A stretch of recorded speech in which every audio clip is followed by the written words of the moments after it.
Esmeyer backpedaling, running out of time, spinning away, and nobody open. Now he flips it up into traffic and makes a mistake. Trying to force the play, and it's intercepted. DJ Mays rumbling down inside the 10. This is 365 Sports. Bowling Green with no timeouts. Nick Singleton. Touchdown, Penn State.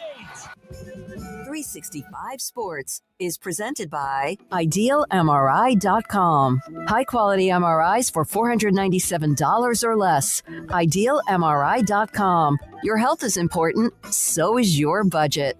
Klubnik, undaunted, unafraid, complete, Turner, touchdown!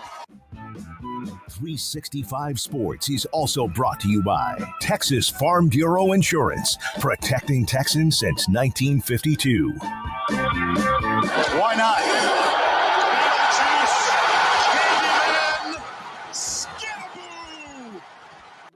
365 Sports is turbocharged by Unite Private Networks. Find out more at uniteprivatenetworks.com.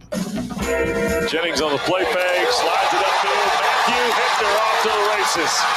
Hickner at the 30, full speed, and the big tight end goes 75.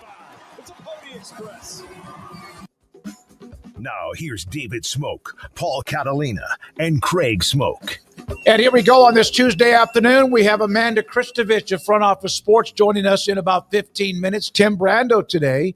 Also, Wes Kitley, the Hall of Fame track and field coach at Texas Tech. John McClain. Craig's off the radar. Paul's top five. Andrew Valade's polls and results. All of that and more.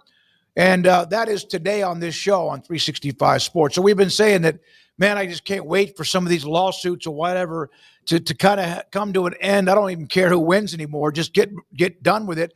And then so last night, Ross Dellinger with this nugget that the autonomy for schools are being asked to sign basically an agreement, a binding agreement that they will accept any of the new enforcement rules and require them to waive the right to sue over any of those decisions, which would be handled, and we'll get to that in a minute, no longer by the NCAA, but through the House settlement. Now, if you don't sign it, one of the notes was that they can kick you out. But this was something that came down yesterday afternoon, and based on the response and a couple of texts that I sent out, I don't think anyone expected that, at least not this week. I'll also tell you the big part of this, and that I don't understand, and I don't know how they're going to get away with it, because they're going to get sued by someone, is part of that agreement is to not follow your state law. So, for example, Tennessee just passed a law enhancing NIL opportunities for people. Yep. And so Tennessee and Vanderbilt would have to agree to not follow the law of the land. And I don't know why college sports leaders think that they can get around that. It sounds like more of the same. And one of the things that Amanda has written about in the last week is the 5-year push and $15 million in lobbying that they've done to do this, to get to this point of, well, we'll just make this and we'll do it under the "how you going to stop me" clause, which this is not that. Like, they're not that powerful anymore. This is going to get blown up so hard if you now defy state law. No, you're right. In fact, we'll get to this. All right, so that's Ross Dellinger. Let's go to a couple other nuggets. Justin Williams from theathletic.com. So this was right after Ross's note. So in college sports, we now have a drafted agreement, not yet official, that would prevent schools from suing. A new non-NCAA enforcement arm, which does not yet exist and contingent on the House settlement, which has not yet been approved. Folks, things are going great. Yeah, I mean, it's very easy these days, and for the last couple of years, to view it from a negative standpoint. I mean, I think when I initially saw that report from Ross last night, I was, without trying to think about all the legal ramifications, just looking at it on the surface, I liked the idea a lot. It might as well be the Tennessee rule. Because what happens in recent years? Why is the NCAA, which is run by the schools, why is it powerless? Because the schools don't respect it. They don't even respect their own organization that's meant to police themselves. And every time that they get in trouble, they turn around and sue. So that's as big a part of the problem as anything. You wonder why is the NCAA toothless? Because nobody respects their authority, not even the people who created the NCAA. So why should anybody respect the authority of the NCAA? So I think anything that would get everybody on the same page and actually having to follow rules and penalties are penalties, and you don't get to sit there and sue right back and turn it into this years-long battle would be great. But the problem is you've got a Tennessee and various other schools who can't operate by the same rules. They don't want to. As much as they talk about how they want to, history has shown otherwise. The actions have actually spoken, and they've at every turn still looked for the advantage all the way down to the state level that they can get, so that they get this, I got you over the state of Alabama and those schools, or the state of Georgia and those schools. So, like, you can't have it both ways. You can't sit here and bitch every day about lack of rules and it's the wild, wild west. And then the moment they try to enforce something, you go, oh, you can't enforce that, we're suing. So, like, you can't do it both ways. So, like, you either want rules or you don't. But, like, this in the middle thing of, hey, we need a governing body. And then the moment that they try to put that together, you're like, well, that's not going to fly and that's not going to fly. And we'll sue you for that. And, like, that's the biggest problem is that you've got everybody operating still on their own wants. And that's why every state has a different rule, customized for their preference of their school. And that's the messy part right now. Here's a couple of more notes from Tom Mars at Law. Power Four conferences have designed a contract that are requiring universities to sign that's the college sports equivalent of the Jurassic Park guest liability waiver. Seems the Power Four must know the chances of their NIL Ouija board being upheld in court are approximately zero. One other note. Darren Heitner, who's pro player, we know that. We've had him on. Power Four conferences pushing a contract to muzzle schools and dodge lawsuits over the new NIL enforcement rules is a blatant power grab, forcing compliance with a shady NIL clearinghouse and House settlement term screams overreach. If you thought the last 4 years was chaos, just wait. Yeah, absolutely. One other note, Paul, then I know you could get into it, both of you. The consequences of not signing the agreement, a school risks the loss of conference membership. They're not going to be able to do that.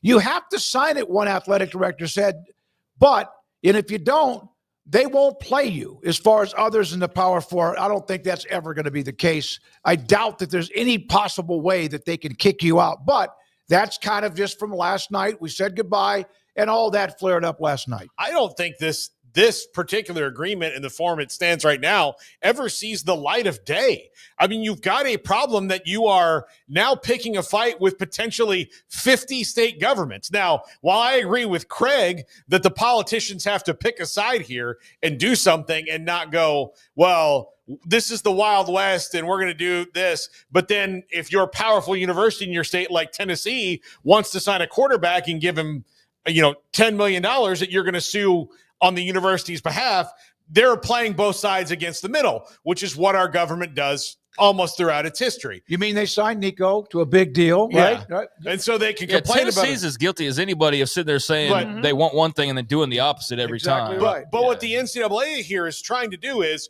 circumvent a law that's on the books, or I say the NCAA, the Power Four conferences. Guys, the Power Four conferences do not have judicial power. They don't have the ability to just say, hey, ignore the law. Like, that sets a really weird legal precedent of, hey, we don't like this and we don't like that all these things, so we're going to form an organization. If you'd like to join the organization, you have to agree to a law, which means that based on the law of that state, the people you are recruiting to come in and play for you have to waive their rights too. They're not going to do that. Like, it is such a complexly bad idea to try to, again, pick a fight with 50 different states. And it might not be 50, but like essentially, at least 20 will fight. Don't mess that. with Idaho and Montana. You start picking these legal fights. So not only have they not solved anything legally, they've opened themselves up with this to even more problems, because if I'm an athlete and you have now told me that to go play at Colorado or at Florida or at UMass or wherever, and I have to sign this agreement to play my sport, and I'm going to forego my rights, sans collective bargaining, that's not going to fly. They're going to get sued every which way from Sunday if they go through with this. Well, I don't see how they will. Craig, anything else? I mean, I don't think it'll go through because of all the things that have been mentioned and whatnot. I do think that on the surface, though, it looked good for about a half a second. That's why I knew it was too good to be true. The moment I see a Darren Heitner tweet, I'm like, oh, well, this is going to go sideways because I'm not saying but it almost feels like an ambulance chasing kind of thing. Not saying that about him personally, but it's just one of those you're like, oh, great, here we go. I've talked to him on the phone. Like the Ashton Hawkins story at Baylor. I've had conversations with him. I think he is without a doubt a pro player and is trying to help some players who are in a position where they have been screwed. And there are times, yes, he's pushed the envelope because he's trying to help possibly a client. Yeah, and I don't think that he wants what's in the best interest of college sports necessarily. He's more about the athletes, which is fine. And I'm not calling him an ambulance chaser. I just feel like whenever something gets brought up and you're like, oh, that might be good, and then immediately I see him in the comments, I'm like, and he's just tearing it apart and saying like why it's not valid. That's what I mean, is anytime I see him in the replies, I'm just like, well, guess that's not going to probably go that way. Guess that was too much of a dream to have for 5 seconds, that maybe everybody would be on the same page. But yeah, I mean, Tennessee, among others, really started this whole, we're going to have different rules in our state versus these other states because we want to have our advantage with college sports. Everybody's got to have their advantage or find their advantage. And that selfishness and all the selfishness of these various institutions and their groups together like the NCAA and whatnot is why we ended up in this place where we have to talk about legal matters all the time. And I hate that. It's not at all any slice of the interesting piece of the game that lured me to want to talk about it all the time and be such a fan of it. But it's as much of a part of the sport now as the actual ball itself and the people on the sidelines. So that's where we are. That's where we seem like we're going to be for a while. And I don't know what the next moves are. I don't really love the legal stuff, obviously. So I don't want to project and pretend like I know. I'll just be thankful when there's an end, but clearly the end's not anytime soon. A couple other notes, and Amanda Christovich will join us. She had a few other nuggets today. The NCAA, according to their president, Charlie Baker, will enforce conferences. Power 4 conferences will be the ones, you got the wrong one, Garrett.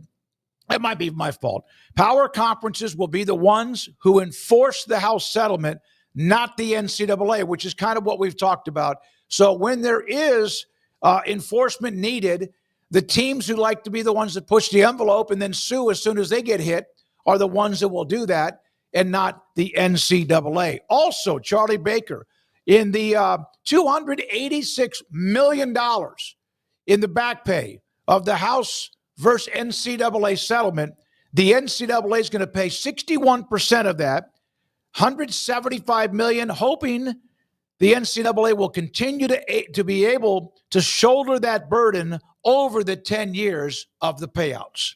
So in other words, the money, they're not going to be able to have all that right away. They'll pay out a big chunk of it, and then the rest of it as time goes by. Amanda Christovich has been busy, as she always is.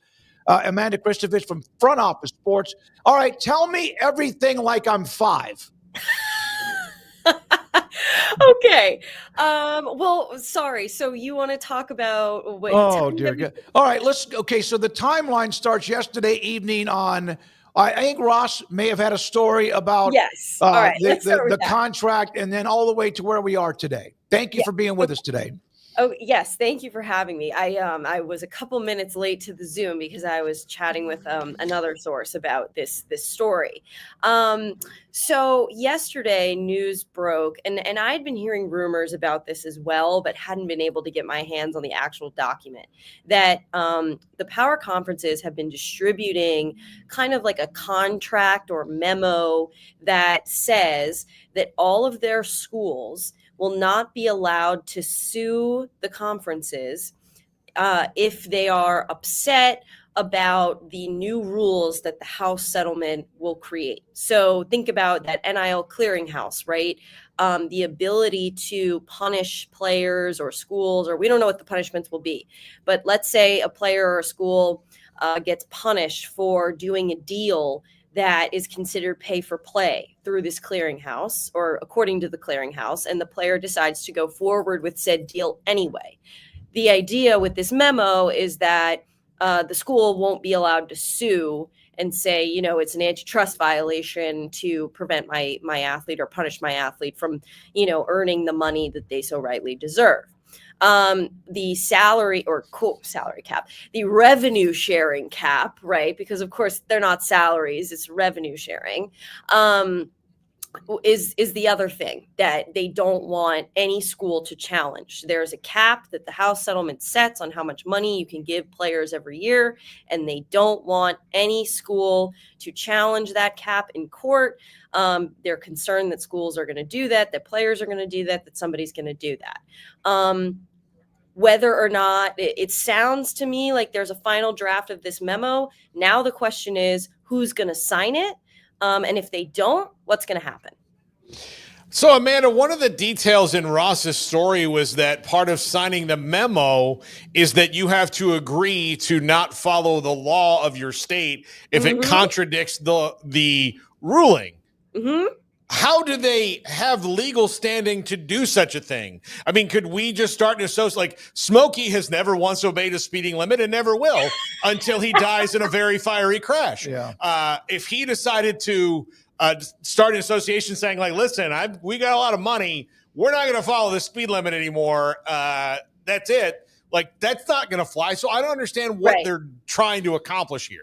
Well, so this is a little bit different from the speed limit, speed limit association, in the sense that not too much, but slightly different in the sense that what the memo is theoretically saying, if that report is true, because again, I'm trying to get my hands on the memo. If any athletic directors are listening, please send it to me.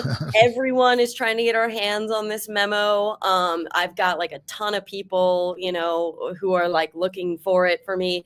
But if it is true that that is the case, what it would mean is it's more about the fact that the schools are sort of saying, we are not going to invoke our state law that protects us from these restrictions. So let's take Tennessee, for example. That's the best, because Tennessee passed a state law last week that not only said that revenue sharing is, the NCAA cannot prevent revenue sharing in their state, regardless of the House settlement, whether it passes or not. But there were also other stipulations suggesting that it would be illegal in the state of Tennessee for the NCAA or any other body to enforce, a revenue sharing cap or a clearinghouse or other things like that. So if Tennessee were to sign this memo, theoretically, the school itself would be saying, we recognize our state law says that, we have these extra rights, but in order to be a member of this conference and be in the NCAA and be a member of the SEC, we are agreeing that we are not going to challenge these restrictions, even though the rules that are being, implemented by the House settlement are more restrictive than our own state law. We are agreeing not to invoke that in a way, if we're agreeing to the potential penalties. What they can't do with this memo, however, is get the state attorney general to sign it.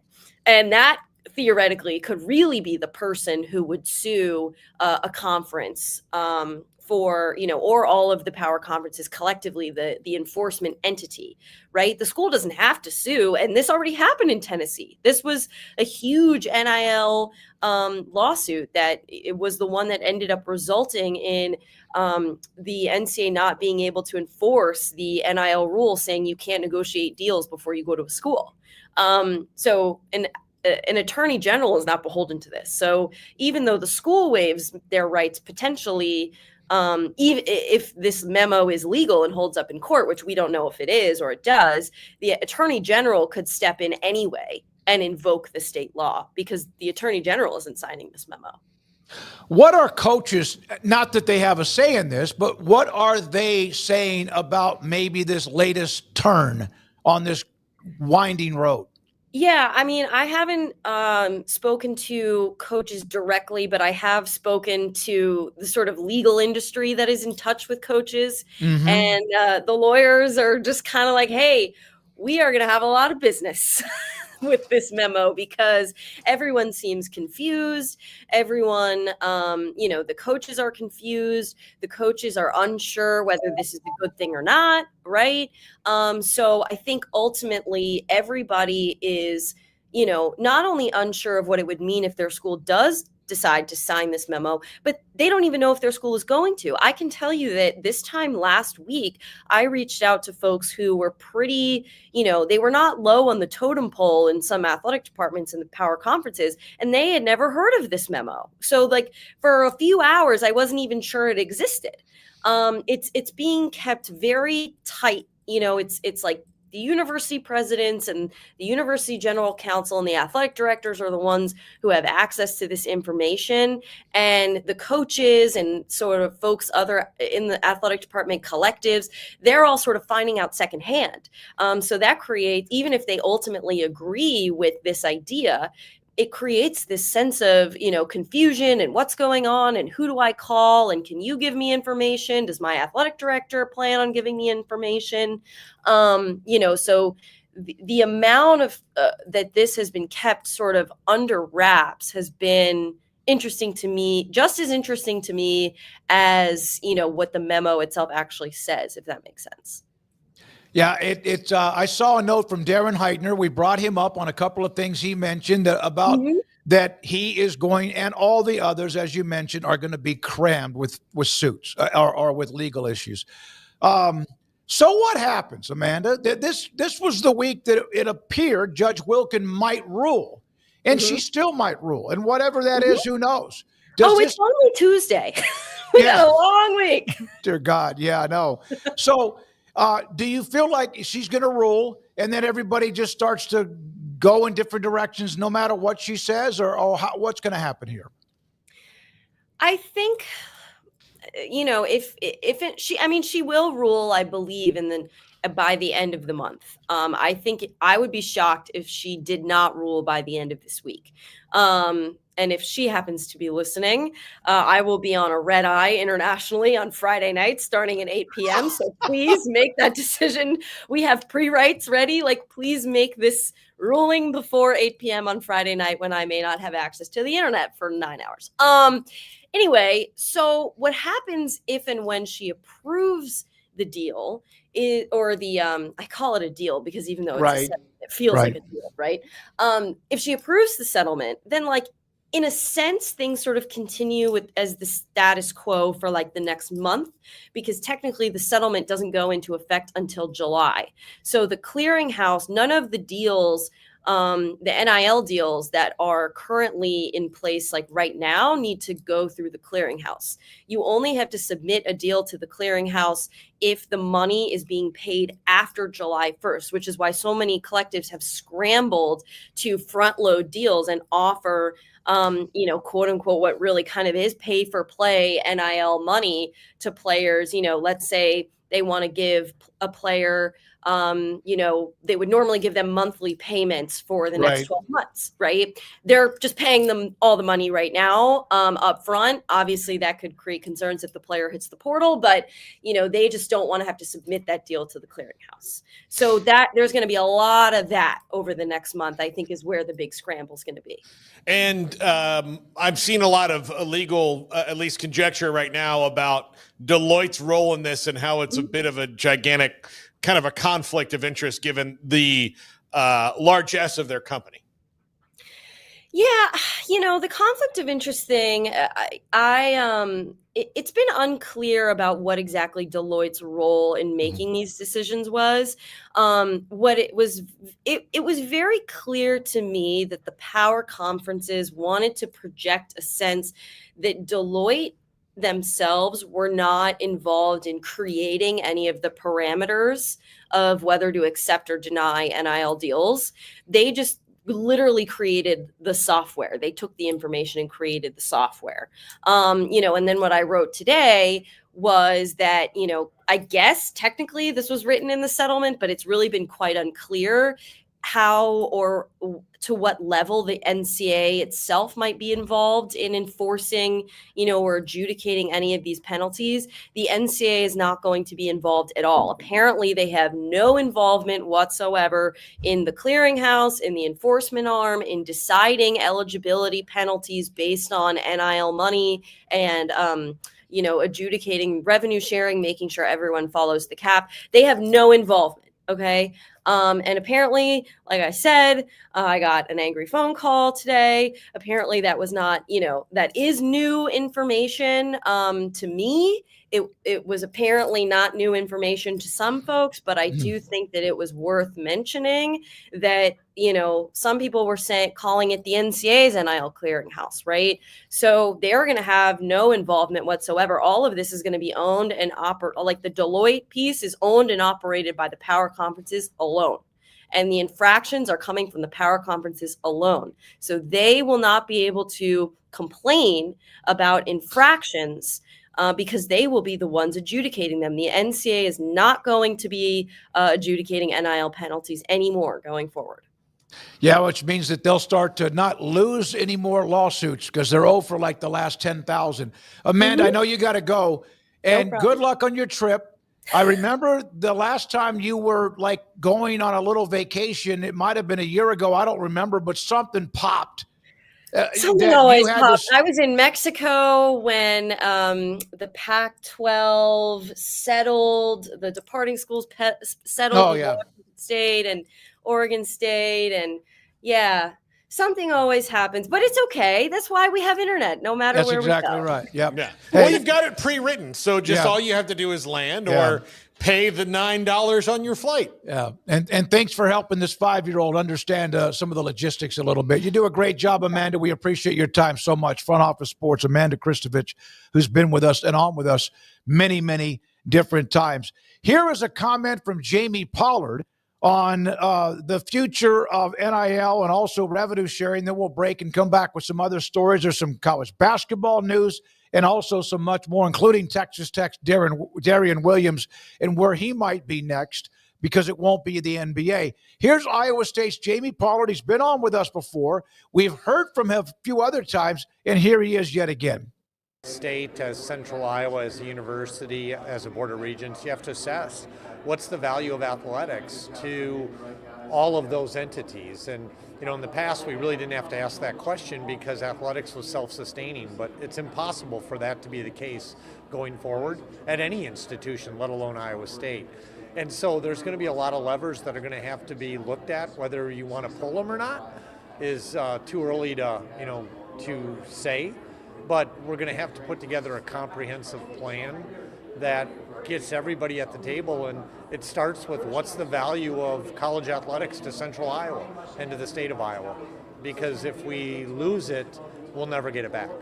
Yeah, in other words, if they can't keep up, then they drop and they will never get back to where they have been. And again, they're not the only school that has this struggle. Many of them do, and they have to make those decisions, but you don't want to lose the opportunity to play in the big dance. Yeah, I think not just referring to basketball. Some of it's probably hyperbole. Like I think you got to kind of scare your constituents a little bit to get them to act right and to voice their displeasure and to try to, pick up their arms and get ready to go to war almost in terms of these laws and rules. And I think you've got to let the people of Iowa let it be known how much this matters to them, right? And if you don't, then you maybe run the risk of their voice not being heard at all in the grand scheme of college athletics down the line.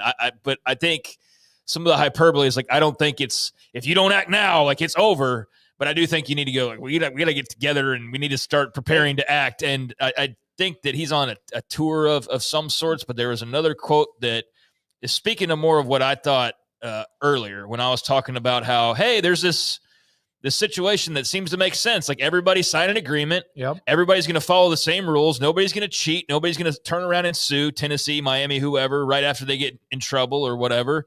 Like, shouldn't we all want to agree to that? But no, because it's college sports, Tennessee or whoever. And I don't mean to keep highlighting the Volunteers, just they were in the headlines, but West Virginia, whoever's got to find a way around it. Right. And Pat Forty had a comment from Jamie Pollard, and I guess this is from a radio appearance that he did just yesterday. So like I said, he's out making the rounds. We make a rule, and before the rule's codified, we're already figuring out how to get around the rule. And that's what I was talking about earlier. That's as big of the problem as anything is everybody says they want rules. The moment they get them, they're like, how do we break this rule? And so here we are. And they're the ones, they would be suing themselves, right? I mean, yeah, it all kind of comes back to the same people. Because I mean, the Power Four conferences and teams are going to be Yeah. the ones making the rules, running the rules. Deloitte's just part of a. Yeah. Again, there's an answer. I'm going to keep saying it. Collectively bargain this out. Everybody will agree to it. The other thing that does, it's going to keep, getting is like, okay, so the autonomy 4 schools are going to run this thing. Among the autonomy 4 schools, none of them have the same media deal. And so that's going to start some infighting because the minute that we have a national champion from the Big 12 or the ACC, which I know, is less likely to happen than the other two, but it will happen again. Then we're going to have a fight over money. And then we're going to have a fight over this association makes sense. And then you also have the fact that you are going to be inviting, like Amanda said, attorney generals to sue on behalf of either athletes or schools or whatever. I mean, look, Florida attorney general tried to sue on behalf of FSU and they didn't even want her to because it's political, tomfoolery at this point. So you think that's going to stop? I mean, again, like she said, the attorney general doesn't have to sign this. So depending on whoever you elect as your attorney general in your state and how thirsty they are for clicks and views, this could get sued again. And we have more and more lawsuits. It's, the NCAA is in a skid, and instead of turning into the skid like you're supposed to, they've turned against the skid and keep skidding and skidding and skidding. Hey, I want to do something for a sponsor that we introduced yesterday. They've been a part of it, but Pair of Thieves. This was earlier this morning. Look at this T-shirt, Paul, that they sent us. I was wearing it this morning, and it was really comfortable. Sweating my you-know-what off, but I just took a picture because they sent us some stuff, some swag, and there we are. And so, thank you for doing that. Yeah, no, I thought that I sweated a lot this morning, and there was the T-shirt, very, very comfortable, very smooth. And I don't want to. Okay. No. Look, oh, the shoes. Jared, okay. You can't really see my. Oh, the socks. The graphic is blocking. And they the spread socks. it out to some of us, and appreciate that. Undershirt, like I said. So okay, we got into that yesterday. Yeah. Yep. All right, so thank you again to Pair of Thieves for what they did. They sent us, and also being a sponsor of our show. When we come back, we got a couple of more headlines to get to. We do have Tim Brando today at 4, and Texas Tech National Championship, and also Hall of Fame. Yet 2 more Big 12 titles. Wes Kitley, the track and field coach in Lubbock, joins us. That and more. This is 365 Sports.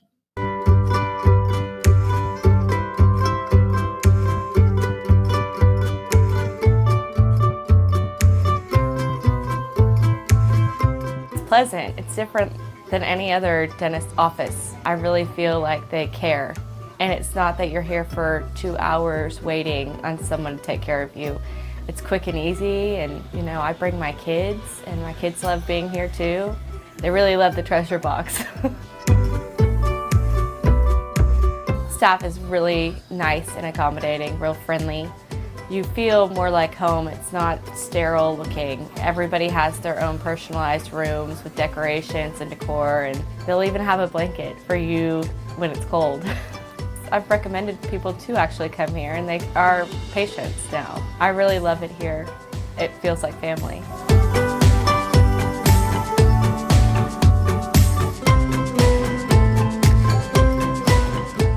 Right now at Berg Collegiate Ford, we're bringing you an offer that's as big as America. Employee pricing for everyone. You pay what they pay. That means you drive home a new Ford F-150, Bronco Sport, Expedition, Super Duty. From America, for America. Employee pricing for everyone at BK Ford.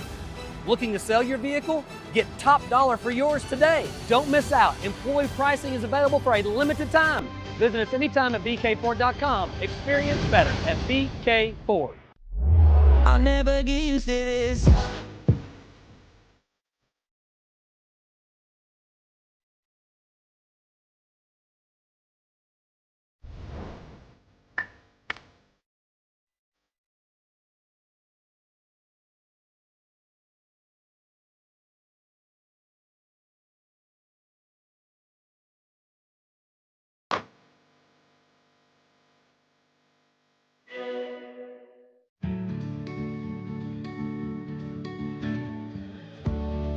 Whatever it is you wrangle, whatever seeds you sow, no matter what you nurture or what you choose to grow, at Texas Farm Bureau Insurance, we're proud to protect all Texans.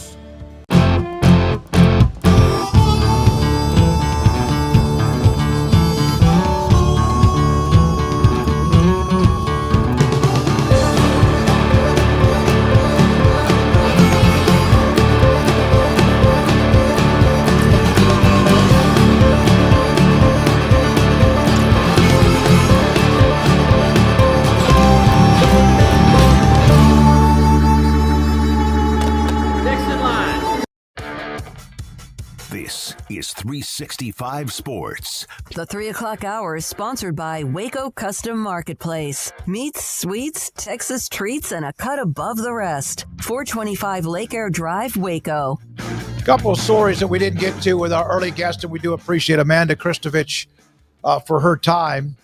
So I've seen this a couple of different times. I think Nick Saban's trying to play both sides of the fence here. He's been asked to be a part of that presidential committee. I've seen him make comments about it. I've seen him talk to others on podcasts about it, but I've also then seen him, well, we really don't need this. We all know what the problem is. There's a lot of stuff, da-da-da-da-da. But he did it again at a golf tournament for Nick's kids. I don't think we need a commission. I've said that before. I think we know what the issues are, and I'm all for being a consultant, which I think is great, to anybody who would think that my experience would be beneficial to helping create some of those solutions. And if Nick's role on this commission is to be like, guys, we know what the problems are. We know. So, what's the plan? But a lot of times, and I think we'll see this in the Jay Billis quote that we have coming up, the commission they're trying to turn back time, and they're trying to solve problems that have kind of already been solved in one day. They just don't like that there's a new reality to them. And that's what's really hard about all this, and gets just stupid along the way. Yeah, I think the whole commission thing is a good idea on the surface, but as I think most people will agree, nobody really likes meetings, right? Mm-hmm. So do you think Nick Saban at this point, post-coaching, now in his little lovely TV situation, is really trying to be like in the meeting room, trying to figure out all the problems that he basically ran away from, and not ran away with his tail tucked or anything like that, but that he decided to walk away from because he's just like, I'm too old to be dealing with all this BS. I've had my fill. I'm going to go enjoy the TV side. Yeah, I mean, I can relate there, and I think most people would have, like, you don't want to have meetings that don't accomplish anything. And when you're looking at the headlines that we're talking about, like, what can they really accomplish? Now, maybe with political backing, they can do something more substantial than just throwing headlines out and having it panned and sued into oblivion. But I think he is there to help fill out the blanks, and from a first-person perspective, let Cody Campbell and anybody else that might not know or that needs to know what the issues are that he's talking about. Everybody knows the issues. Well, maybe not a couple people on the committee, depending on what the makeup is, or if they all do, like, drill down on what are the most important issues. And I think that's the least amount that you can do. But the idea of this being some, like, angel flying in to save college football and turn it back into what it was or something like that, like, I just don't think it's that sort of a fix. I think it's very political. Obviously, it looks good that they're taking action, so to speak, but like what it actually accomplishes, I don't know. And that's why I think you see him backing off of it and pretending like he had no idea this was even a thing and this and that. Like, he had to have had some idea, because he was sitting there talking to the president about NIL, a week and a half ago? I mean, that was pretty widely discussed when Trump spoke at Alabama, that he at least was in his ear a little bit. So then you had the reports that followed leading to this commission announcement. And here we are, where since then, all he said is like, well, I don't know about the commission and this and that. So that's been an interesting response to it all, and has taken some of the steam out of the idea that this will be some big game changer, rather than just another committee meeting about meetings that doesn't ever really accomplish anything. I hate meetings. Everyone knows that. And especially, there are some people I think are professional meeting goers. Jay Billis. But there are meetings that are necessary. I think he's just going like, is there a point to this though? Like, are we just meeting to make it look like it's political theater of like, we're going to fix the things, and instead is it Or is it actually like, hey, we're meeting and we can accomplish some things? I think he clearly thinks it's the former, and that's why he's like, I'm not really a part of this. I don't know what you're talking about. What I hated was somebody that I used to work with is that we would have meetings and it would be productive, and then the next day they would change their mind on what we agreed to, and so I stopped doing them. The next day? No, by that night. By sometimes lunch. Also, Jay Billis, we've had him on many times talking basketball. We know where he stands on this when it comes to players being paid. Skeptical about the College Sports Commission that President Trump is trying to put together. We've had the Knight Commission. We've had the Rice Commission. Anything with commission on it is probably not going to accomplish anything. And I, again, he's very outspoken about how the NCAA, how fraudulent they have been in many different ways, the way they've run their business. Again, if this was me as president, which I think we can all agree would be demonstratively better than anyone we've had lately, I would be awesome president. You have no idea how awesome things would be. It would be awesome. I would be scared out of my mind. Oh, no. I would never leave my house. You would believe me. Garrett. I'm definitely riding with you. There you go. That's all I need. So I'm going to start doing the show on a Zoom from the house. But the commission, I would say, is okay. Here's the commission on how to get to a permanent solution on this that's collectively bargained, and we're going to put all these people in the room who are going to, build a structure, and then we're going to work out the problems. There was a presidential commission on football that worked. It was Teddy Roosevelt. He got all the people in the room, and look, people disagreed. Walter Camp, who we've named awards after, and all this, hated the forward pass. He thought it was for ninnies. He thought it cheapened the game and wussied it up. And what if we just let Walter Camp do it? No, you get different voices in the room. They came up with a uniform set of rules because I don't know if most people know this, but when if Smoky University and Craig University played football in 1909, about 1908, you could be like, okay, these are the rules that we're going to abide to today, and you could just make them up on the fly, and then people would break their necks and die, and there was this national outcry about how dangerous the game was. So it can accomplish something if you have the right people on it with a stated mission. This one doesn't really have a stated mission other than fix it.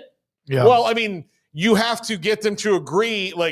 The people in that room in the early part of the 20th century, brought in by Teddy Roosevelt, all agreed that they had to fix the problem of the dangers of football, the different rules, and all these different things. And so they all had that same goal while they had their opinions. I'm not sure that this one has a stated goal of fixing it with the goal of players have equity in the sport. The universities have equity in the sport. Everybody has all this there's some equality across the board here. I don't think that that's the stated goal of this. The stated goal of this is fix it. And what is that? What's the, well, we don't know that because I haven't seen a mission statement. There's not a goal to, solve this problem permanently. Well, I'll be on the committee, but I refuse to meet. No, then you can't be on it. All right, so. Well, the thing about being on the committee is what you're actually going for legal? Can you actually do it? That's the other problem. Why would you waste your time if none of what you say, What have they been doing the last 3 years? Yeah. How much time has been wasted? How many meetings on how can we get around the legality of this and then just cross our fingers and hope for a miracle? How many times does that have to just go to S? And the answer is to infinity because they're just going to keep doing it. But if I was Saban, I'd be hesitant of is this just another failed attempt to try to skirt around things? Well, yesterday we had the story. Pete Thamel said the College Football Playoff Commission, a college committee, met for a second time in 6 or 7 days. They'll meet again. Why don't you get something you guys are the leaders of the sport, for God's sakes. Running athletic departments and also conferences. So Zane Flores appears to be who's headed to be the starting quarterback at Oklahoma State. Remember, they've had players transfer out even recently. He received a medical hardship. Third-year redshirt freshman. He received another year, so he's technically still a redshirt freshman. So that's a story that came out with Oklahoma State. Zane Flores, I believe, is from the state of Nebraska and is now on the roster with Mike Gundy. Yeah, he had a foot issue, a stress fracture. He talked about it at one of the spring practices, said he had a broken bone in his foot. There's a bone fusion that wasn't supposed to be there, so he fixed the broken bone, and it kind of had happened from a stress fracture over time. Then it fractured, so I needed to get that fixed, and they kind of separated the other two. So it sounds like he's been through hell with these surgeries and whatever is going on with all of that, just a lot of issues with that foot. So it was bothering him last year, and then it started to become more painful as they got into the early part of their season, and he couldn't run. And so, he was he's a guy who was hampered quite a bit last year by that foot injury. So, it's good for him that he gets to maintain another year of eligibility. I mean, shoot, man, you're on track to be the next Alan Bowman. Yeah, you get maybe another bonus year somewhere somehow. And, he could be. But no, that's hopefully his foot's finally on the up and up. It appears that it is. That sounds like he went through a lot of just trouble with that, and good for him on the waiver. Didn't know that was in the works, but that's cool. They lost Smith and Rangel. They both transferred out. So it's Haas Haney, who was with TCU, and Zane Flores competing for the job at Oklahoma State. And maybe there's another guy that went to Ole Miss, but he was transferred in. Yeah, he transferred out. So they've got they had three that transferred out, and then of course Haas Haney. I mean, I think it's Haas Haney and Zane Flores for the job, right, Craig? Yeah, it appears to be. I would have said Haas Haney. I think I might have even said that a few weeks ago, just like off the top of my head. And I haven't admittedly been following that quarterback battle super closely, like on a daily basis, to kind of know the ebbs and flows of it that closely. But yeah, I just assumed when they brought Haas Haney in that being a guy who has a lot of years left and like is wanting to be a starter, like you don't bring that guy in to sit the bench, but you do bring him in to create competition. So it sounds like it's created some good competition. And whether they go Flores or they go Haney, I think Mike Gundy's done a good job of rebuilding that quarterback room from last year and kind of making it over. So, I think they'll have some good options with what they were able to do this offseason. Texas Tech transfer Darian Williams. Remember, he entered the NBA draft and now has exited the draft. A lot of players do that. And now I'm thinking, damn, that's a hellacious gift to Grant McCasland, who just got a new contract, that he's coming back. But no, Kansas and also North Carolina State with Will Wade are now, according to reports, Field of 68, the leaders in the clubhouse. Yeah, Texas Tech replaced him almost instantly with someone who had his same skill set. And right now I had closed the window that had his name open, and I forget it, but this would be a big pickup for the Wolfpack or the Jayhawks. And Kansas especially needs a guy like this because they've done well to rebuild their entire roster for the most part, except they don't really have stars. They've got a bunch of role players, and he would be a guy who could score a bunch of points for them, fits in well in that system. And look, NC State, Will Wade's getting to, essentially start from scratch here. He's at the beginning of his career. I don't think you could say that about Bill Self. I don't know how close he is to the end, but we're not thinking about, Bill Self being a coach 25 years from now like we are about Will Wade. So maybe Bill Self's urgency can get him in the Big 12, but Will Wade and the way he recruits and the way that he is, pretty great with the NIL deals he makes, would make this a formidable get if Kansas could get him to stay in the Big 12. Grant McCasland did sign a new contract, by the way, yesterday that was very late in the day. $31.5 million over the next 6 years before any kind of bonuses. So congratulations to Coach McCasland and a new deal. I mean, I know that's just housekeeping as much as anything. I mean, after having a great season and obviously he's the present and the future there. But, man, it seems like that money spigot just never gets turned off in Lubbock, Texas, does it? It's just like every week there's some new money being poured into athletics, and obviously it paid off with softball this past weekend. We'll talk to Wes Kitley. Track's always been consistently good, though. I mean, that's not anything that's newer or anything like that. But, I mean, things are rolling, and instead of being a school that whiffed on this hire, clearly they hit a home run with Grant McCasland, which I think we all suspected was the case from the jump, having kind of known him and his background. So, yeah, good for him, well-deserved, and he's going to have them formidable year in and year out. One note about the contract that's kind of unique is that there's a buyout. The buyout is 40% when he leaves of his remaining salary, but that number goes to 60% if he were to leave for another state of Texas or another school in the state of Texas obviously has ties with Baylor, with Scott Drew. Remember when they had a coach, God, I just went blank. Chris from that went to Texas from who was at Texas Tech. He's Chris Beard.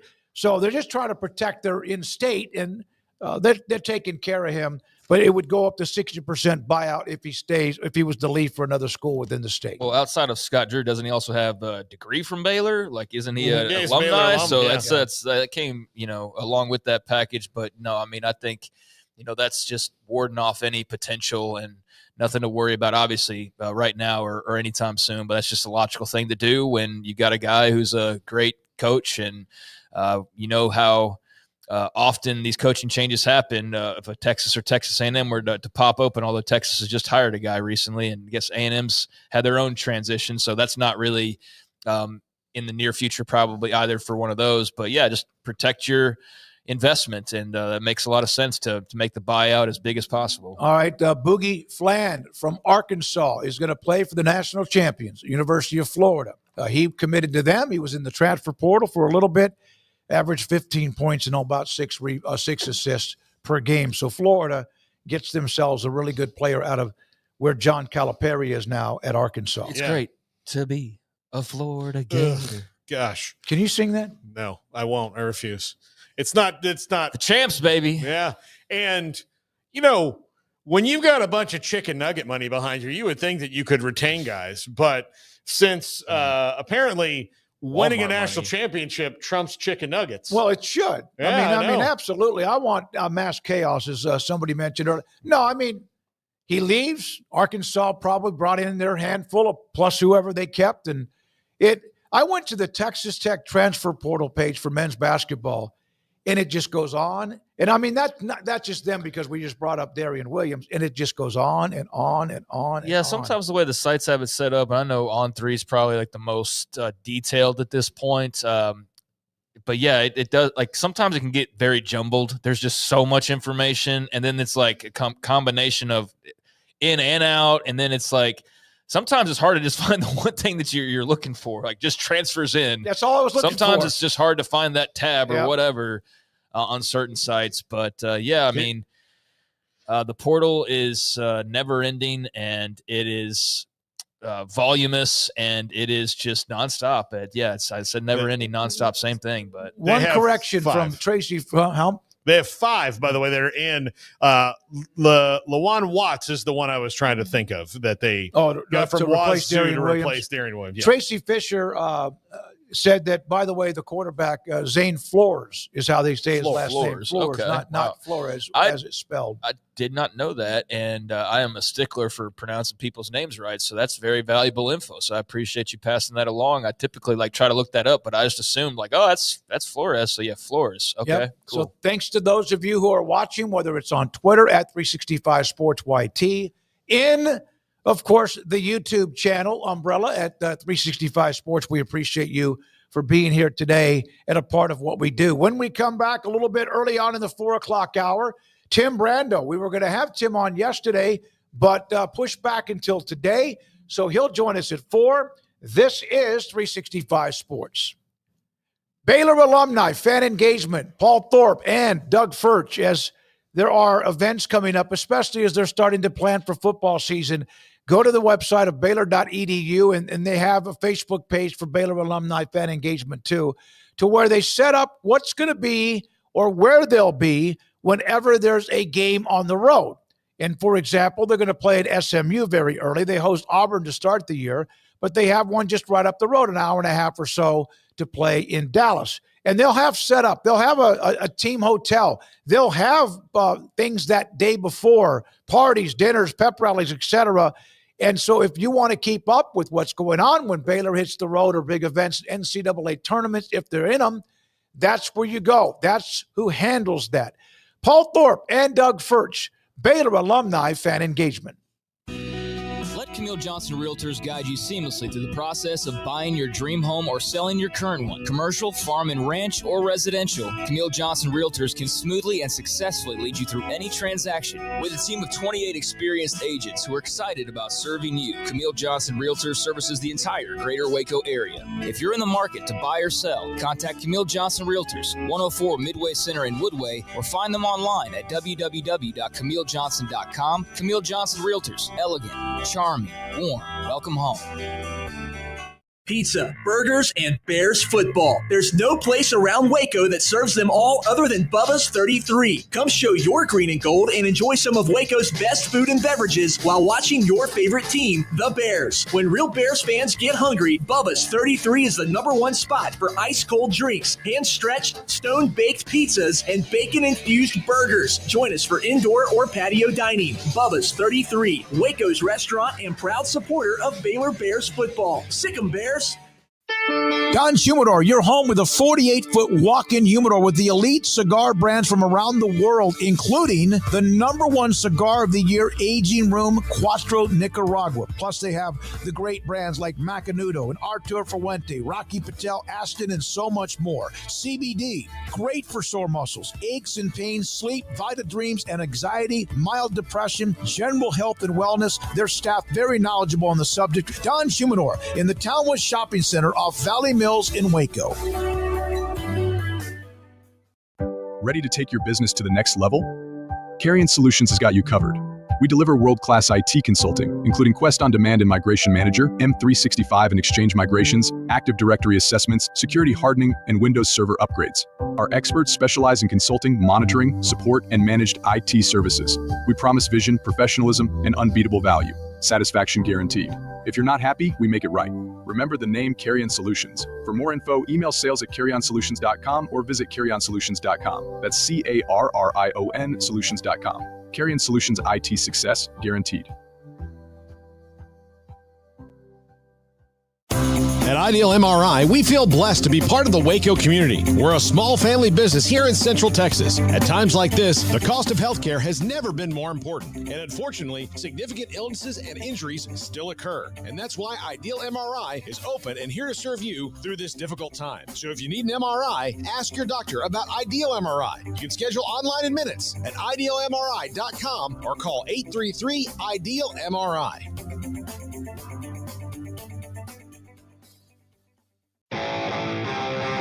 This is 365 Sports. Text us at 254-339-1122. The text line is sponsored by Riverbend's Liquor and Wine, with the most extensive variety of craft beer in Waco. A hidden gem on Lakeshore Drive and 19th Street. Paul mentioned the word nitties. Ninnies. Oh, ninnies. Okay. Ninnies. Okay. Well, ninnies, is that like acting like children? Yeah, I mean, he just thought it would. Walter Camp did not like the forward pass. He thought it was. Neither did Nick Saban in the way that Manziel ran it. Yeah, but he thought it should not be legal. He thought that football was a game of big dumb idiots to run into each other, and that was that. He I guess maybe fancied a more. Well, even rugby has forward and backward and sideways passing and all that, but he forward more of just the scrum moving back and forth for 60 minutes. That's what he wanted. And there were a bunch of other people in that room who were like, shut up, you cranky old man. He sounds like somebody that would not have believed in concussions. I would think that he probably or maybe he had a few. Yeah. No, as a matter of fact, if I'm remembering this correctly, when they brought about the helmets, he's like, well, if it keeps them from getting bloody and getting blood in their eyes, like that's fine. But, let's not. So all he thought was protecting. Yeah. It's where which is why I think they, Pop Warner, who was also in that room, Pop Warner was much more innovative and, the Pop Warner football and named after the youth football. And there's other youth football as well. So, no, youth football was named after him. That's the same thing. It's okay. Hey, I do talk. Listen, again, not many years left. There are some nice places, Smokey. I know. If you pick a nice one, I'll make sure that we can maybe even make an advertising deal with them. There we go. Put up Trade it out. Put up Yeah. your little we'll put up a little podcast studio in there. You know. Yeah, I'm gonna want like with that wire, a little thing coming out of my mouth or my ear or my nose. Yeah, we'll have it all set up. Yeah, that we can do podcasts whenever you want. Well, do you think? Now, I don't know about the athleticism. You ever watched those guys who are legitimately overseas or not the athletes in rugby? Those are some monsters, man. So the best player I will watch, like if I catch it on in the morning, like just waiting around for to leave the house. That rugby and Australian rules football, which is a different thing. The best player or one of the best players in Australian rules football is a former basketball player from Oklahoma State. And they did a whole 60 minutes thing on him. And he's like really athletic and tall and he jumps. He just wasn't a very good shooter. And then he like went to this camp in Dallas where they were like recruiting people.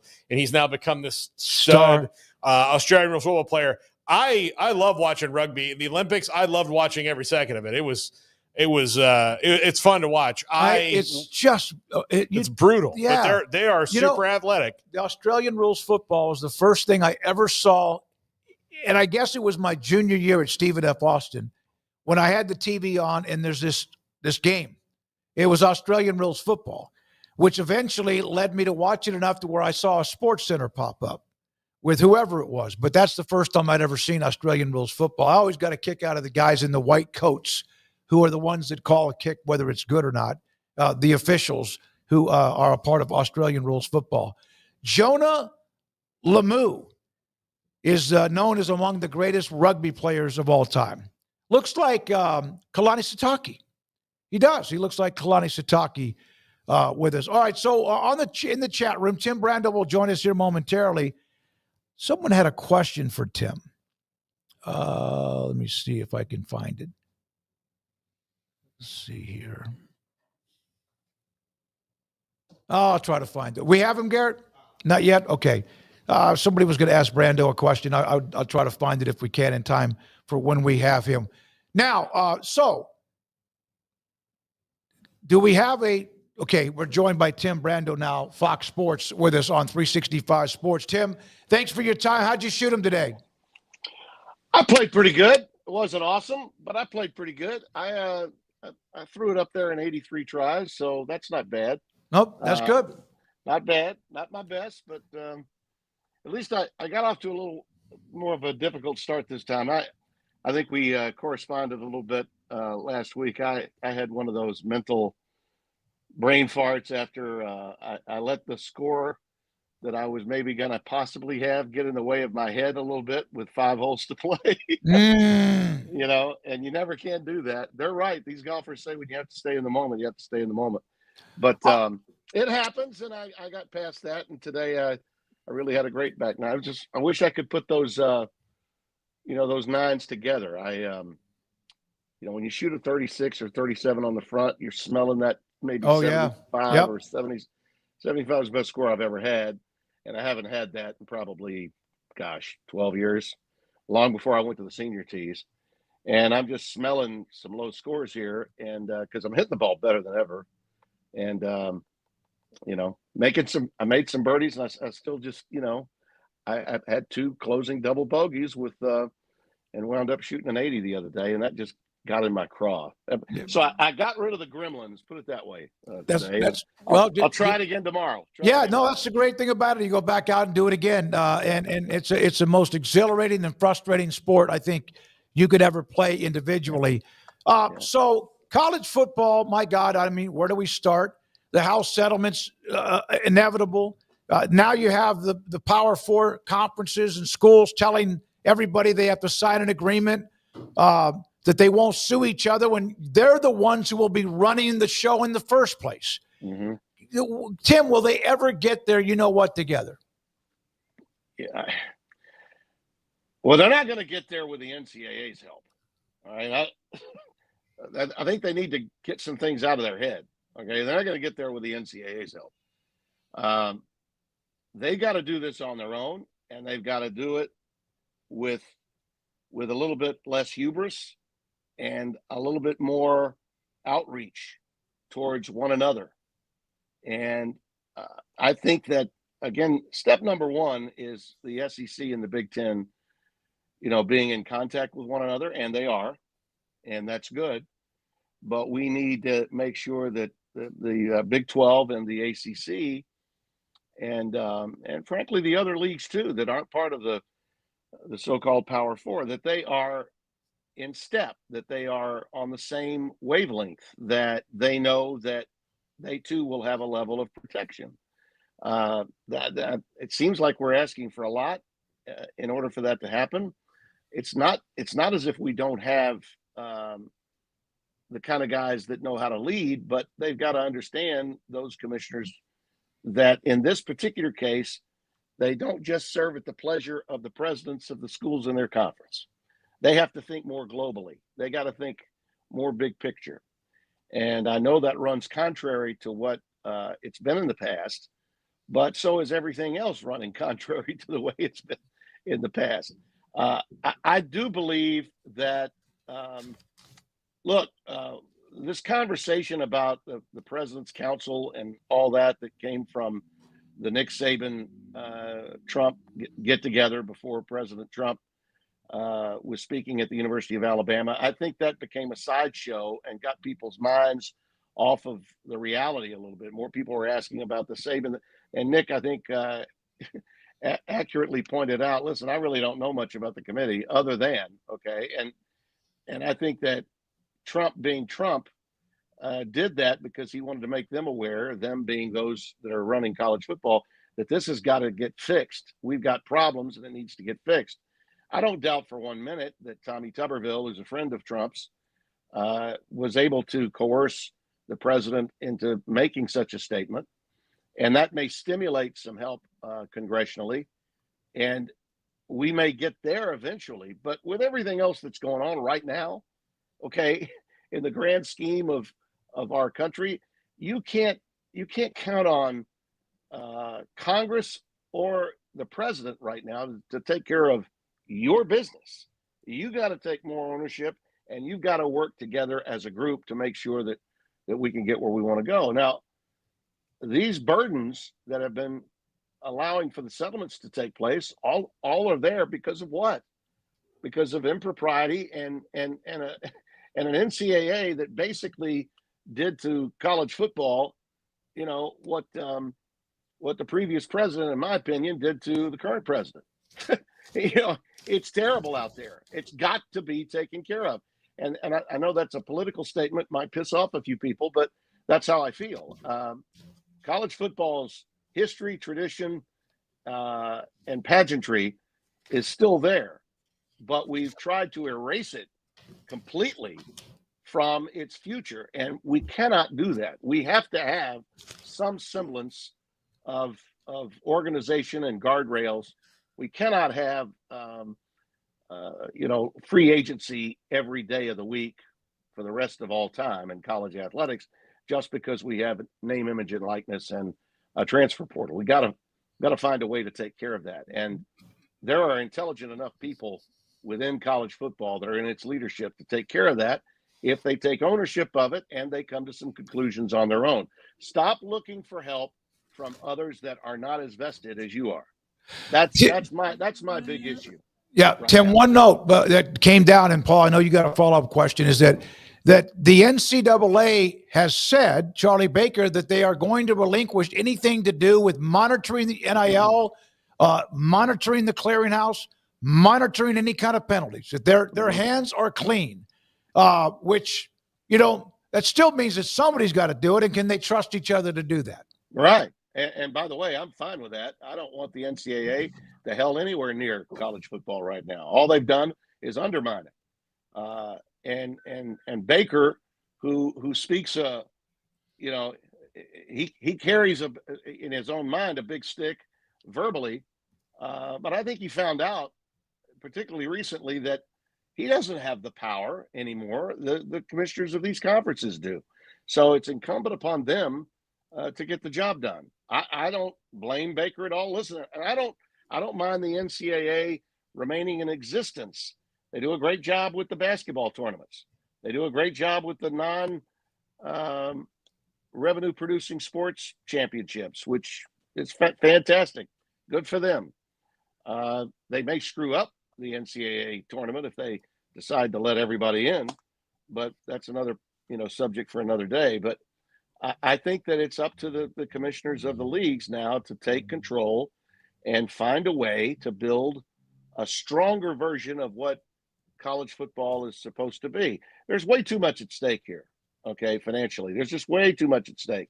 And there are minds out there that know what needs to be done, to make the sport more popular, to put it in a position to show a better profit margin instead of becoming a loss leader for the television networks that they depend on to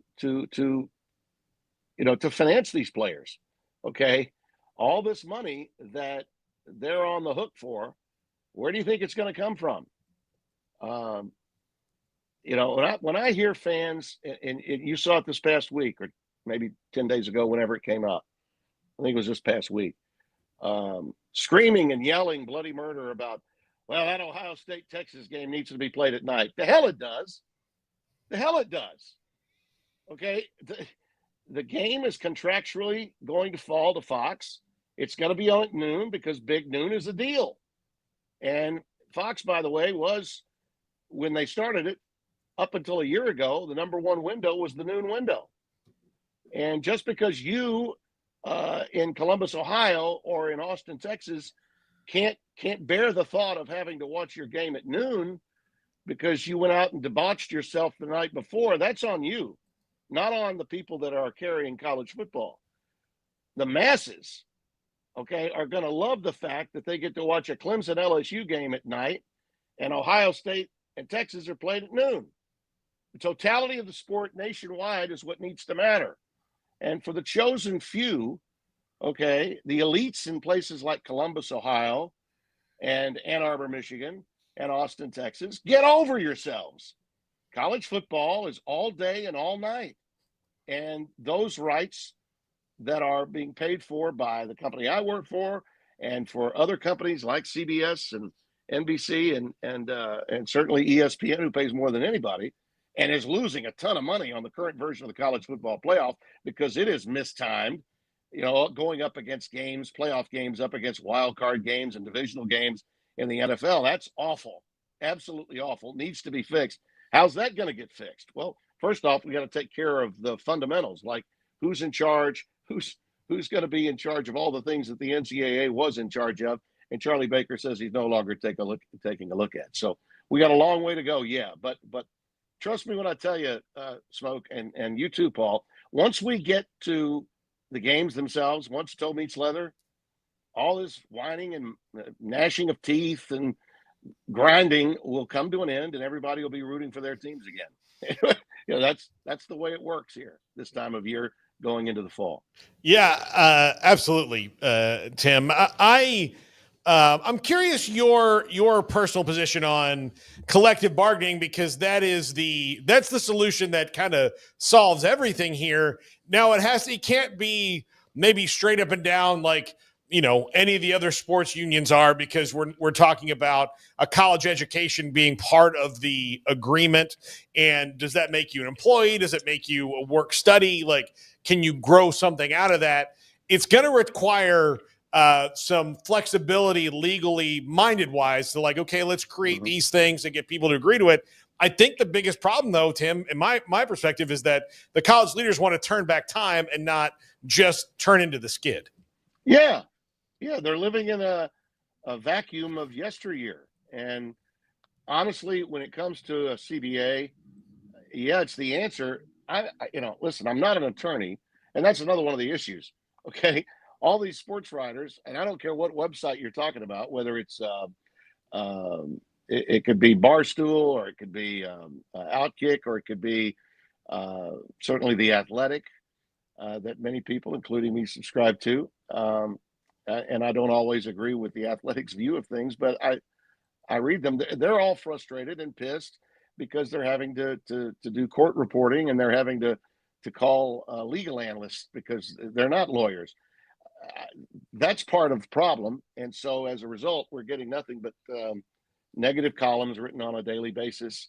and college football continues to be beaten up 24/7, 365. But yeah, a CBA is going to have to be the answer. Contracts are going to have to be signed.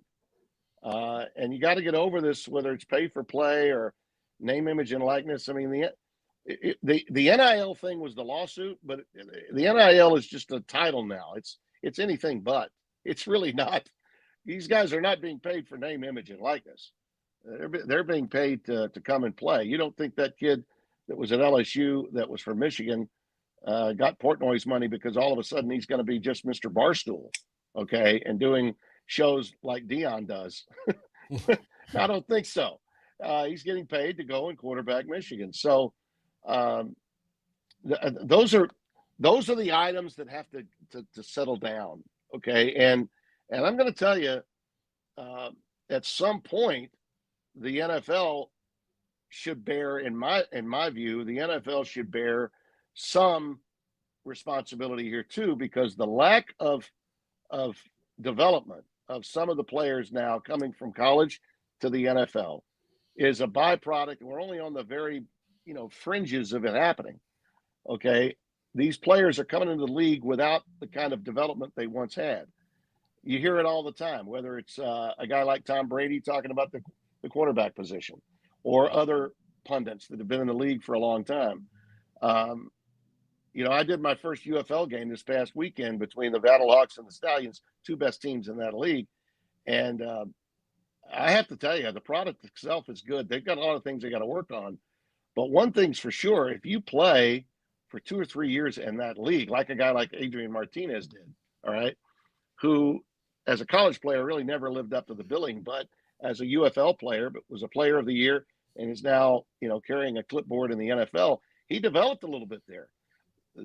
There's more development in the UFL than there is in college football. That cannot be the case. You've got to be able to develop players in college football, and I think the NFL should, to some extent, be involved in terms of trying to help the college game out. You never see that.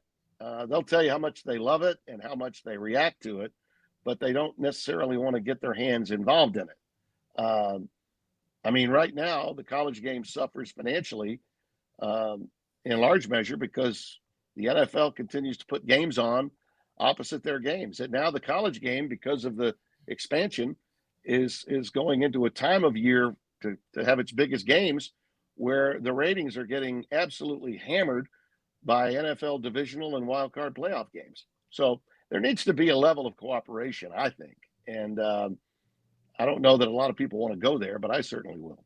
Yeah, Tim, because isn't the moments that they try to enforce the law, that's when they go to their own states, like Tennessee, for example, they're like, nope, we're doing it differently. And that's just, everybody says they want rules, but they don't actually want to play by the rules because they can't get an inherent advantage with rules. Yeah, because fans in college football are so much more tribal than they are in the pros. Okay, yeah. That is the absolute essence of the difference between the college game and the NFL game. It's also one of the reasons why, Smoak, I'm telling you, I don't want any part of the regular season of the NFL at the risk of losing the college portion of my career. I've always told people that I worked for, I'd love to do some NFL for you, but not at the risk of losing college football. My passion is the college game. And part of the reason for that is it's a double-edged sword. The fans are so wacky. They're so wacky that they make the game more fun for me as a play-by-play guy. I really get a kick out of it. I do. It keeps me young. NFL fans are completely different. And the NFL's foundation for success is more mass appeal as a result.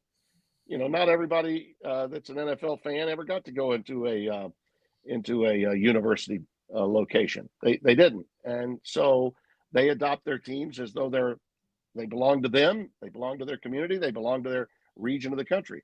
College fans are no different in terms of having fans that never went to the schools. There's tons of them. We used to say Subway alumni for just Notre Dame. Now there's Subway alumni everywhere. We might call them Continental Trailways bus alumni instead of Subway alumni, but they didn't necessarily go to college, but they love their team. They love their university. They believe a piece of them is being represented by the guys wearing the crimson, cream and crimson, or the crimson and white, or the purple and gold, if you will. And so when it comes to these kinds of decisions, when you can get it down to the state, and that's the biggest issue here, is each state has its own laws and they can take advantage of it, or they can be behind the eight ball based on what state they're in. That's why we need, and I understand it, that's why guys like Sankey continue to point out we have to have congressional help. We have to have congressional help. Okay, you might get congressional help. And I think that the potential of it kept coming now with three branches of government being run by the Republicans, and with Donald Trump, a tremendous fan of the sport as the head of the executive branch. But you've got to take care of it yourself, too. You can't rely on that. That cannot be what you're holding on to. You got to do some of this on your own. And once they come to grips with that, then we'll get a little bit closer to finding a happy medium, if you will. But college fans are going to do whatever they're going to do. And if you've got an alumni member, I mentioned Portnoy by example, because that was the number one quarterback in the country, and he took a guy that was going to make about $5K, gave him about $2+ million, and boom, the kid was out of the SEC and into the Big Ten at Michigan. So we gotta. That's not exactly what I think they had in mind when they titled it "Name, Image, and Likeness." Do you? Yeah, I don't think that's what they had in mind. You mentioned the tribalism, and that's what frustrated me, or what has frustrated me about realignment, and or some of the great rivalries that are disappearing. Yeah. Because some schools think you need to play a really tough schedule, even if they're in the SEC, Big Ten, wherever. Mm-hmm. And we're seeing, maybe this is just me and my age, the tradition and the pageantry of college football, I think it's still there. It's just we've lost sight of it a little bit, and with some of the changes that have forced some of the great traditions and rivalries to go out by the wayside. Yeah, a little bit. But, David, I'd also say this to you. If you're a fan of college football now, there was a time when if you were a fan of college football, you could turn on one of the cable networks each day and get a smorgasbord of college stories there. You're not getting them anymore. Why? Because they don't see economically it being necessarily feasible.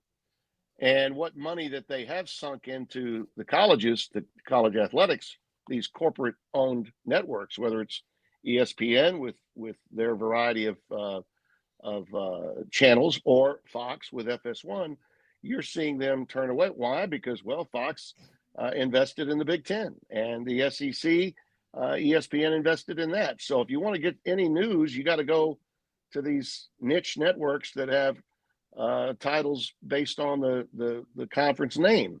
You're not getting it on what I would call, mainstream media, cable, sports mainstream media. That's why shows like yours, shows like the ones you see on the Daily Wire or Outkick, those shows are the ones I'm visiting. No one's calling me to give an opinion on FS1 or ESPN. No one. I've never been on any of those shows, ever. So they clearly really don't care that much from a content standpoint. Fans now, whether you're your age or my age, we have to adjust and adapt to find the information that we want. And streaming is the new girl in town. Streaming now is to our industry in college athletics what cable was in 1984 when the Supreme Court ruling came down 3-2, and the universities of Georgia and Oklahoma got the NCAA the hell out of television rights business and cost them a lot of money. So here we are 40 years later, and digital media is taking over now. And I'm going to tell you, digital media, for the most part, at least the best shows, are damn good. But when I see a guy like, Josh Pate's now doing a show, I think, over on CBS Sports Cable. Now they're not rated. They've got probably about 45, 50 million homes, but more of those shows that are streaming, in my opinion, could go mainstream over to cable and have more of an impact.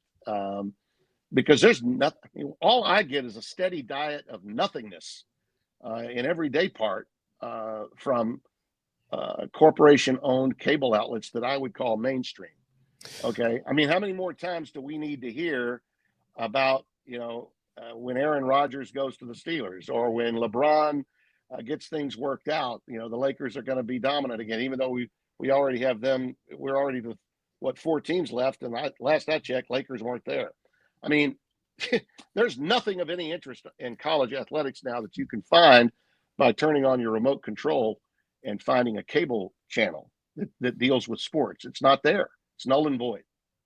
Tim, if you'd like to be on those shows, you just need to figure out a way that when something happens in college football, that LeBron has something to do with it, because they shoehorn him on ESPN. They love to shoehorn him into every embrace debate, everything. Even Ovechkin, they're like, what does this mean? Like, it doesn't mean anything. I don't even know if they met each other. Like, I don't know why you'd even talk about it. It is weird to me that the second highest rated sport after the NFL is college football. Year over year, yet, and all of them own a stake in college football. You've gone to great lengths to say that. Yeah. And when it comes down to it, if LeBron and Anthony Edwards are on an elevator together smiling, that's the story they're going to do. And I don't understand why you would not just lean into what you've got.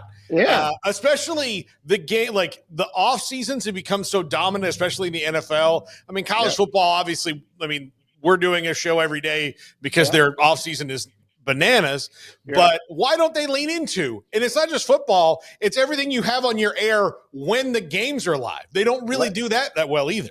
Laziness. Yeah. Laziness. That's all it is. I mean, if I'm doing a sport that I haven't done much of, all right, I'd never done a UFL game ever, okay, until this past week. And I was happy to help them out. Kurt Menefee needed the week off. Brando's available. I'm not on the hook to do it. I didn't have to do it. But I was actually enthusiastic about it. I know Skip Holtz really well. I know Anthony Beck really well. And I was happy to do it. And I think you guys both know I'm not a real fan of doing a game from a studio, but I did do this one that way. And frankly, would never want to do a college game that way. But this game was actually, with all the bells and whistles they have, with all the cameras and all the audio access, if you're a football junkie, my God, that's a good watch. I mean, it really is, to listen and react to everything that's going on. And so if they ever ask me again, I'd give it a thought. I wouldn't mind doing a game like that again for that. I wouldn't want to do a college game that way, and certainly not an NFL game. But the reality is, if you haven't, you got to sink your teeth into it. Okay, they got different rules. They've got players that maybe I don't know that much about. I can't go and do the game without what? Preparation. I gotta learn some things. Okay. Well, when you're talking about certain aspects of what's going on in college athletics, and you've got people on that don't know anything about anything other than a couple of players like Arch Manning of the Longhorns, or name that other big time player that's coming back that may be playing at Ole Miss this year, or said team that has such a strong profile. If you can't do that, then you don't want to look dumb, so you keep that out of the block. You don't want to discuss it, and that's what I see from those shows. I see, and that really I'm throwing them all together because I think they are all together. I do, and Colin Cowherd runs a radio show that happens to be televised, and I have a lot of respect for Colin. I don't put him into that category, but all these other shows, I mean, if they're not talking about the Lakers or Aaron Rodgers, or something that is either NBA or NFL oriented, then they prefer talking about their next run for president in 28, or maybe a sex tape that they either made or are thinking about making. Tim, here on this college football show, and I think various others, not only are we keeping up with the current events, but also like fantasy booking. And if we had our way and could wave a magic wand and could run college football, here's what we would do. And a topic I've seen brought up on multiple occasions is having the set site of the national championship game, and it would be the Rose Bowl. I think a lot of people would love to see that. I actually went and looked at your profile to see if this is something you've talked about before, and it turns out, I think like a month ago, maybe you answered a tweet about this. Yeah. One, would you be in favor if there were no pushback against it? Would you be in favor, or would you have a different preference to have the Rose Bowl as like the permanent national championship site, but also why is that unrealistic for everybody that would like something like that in the real world? Well, the reason why it's unrealistic is because the layers of bureaucracy in the money that is part of college football's postseason is shared by places in Atlanta, New Orleans, okay, Dallas, and Pasadena, and the LA market as well, right?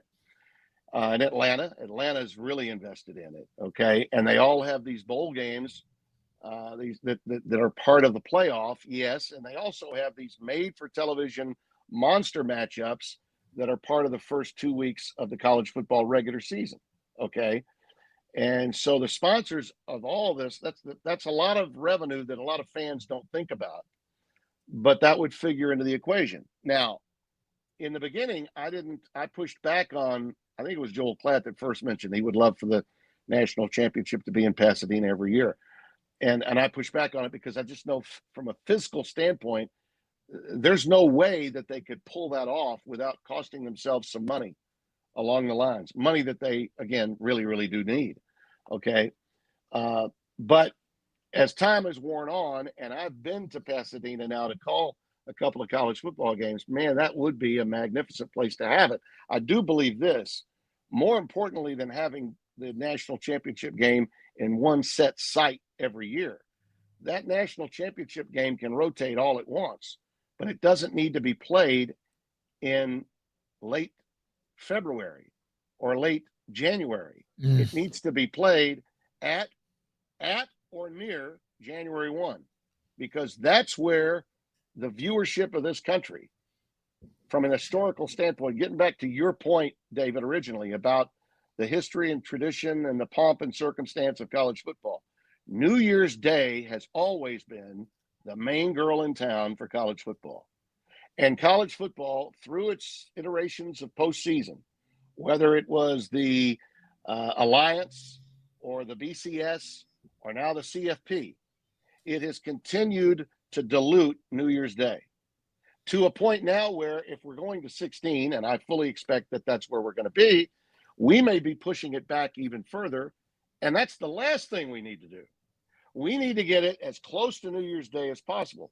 So somebody's got to have the guts, okay, of that group of four conferences and the other sort of commissioners in conclave, to borrow a term from my guilty Catholic background, okay? Let's get the guilty conclave of commissioners, right? Get them together and say, guys, we got to get this thing finished either on New Year's Day or the week of New Year's, because we're getting killed by having this thing go all the way through the end of the month. The viewership was affected adversely. We saw it. It was a ratings disaster for ESPN. Now they're spending a ton of money. The new deal is about to start. They're talking now about more games to be played, which means what? CFP is saying we need more money. We need more money. And right now, the only corporation in my mind that's willing to put that kind of coin into something that they know is going to lose money is ESPN. So, they're on the hook for this. If we moved it back, if we started the season, the regular season, in the second weekend of August, then we could get to the playoffs and we could have those games being played at a time when we're going to finish it close to New Year's Day, if not right on New Year's Day.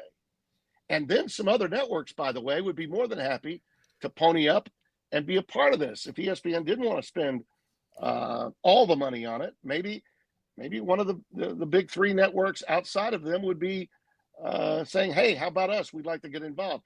But in its current form, they're just out there, in my opinion, they're out there in a twilight zone saying, okay, how are we going to make some of this money back? We're losing. Oh, okay.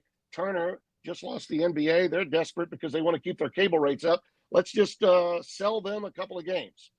Well, that's not good for college football. That's not in the best interest to the viewer.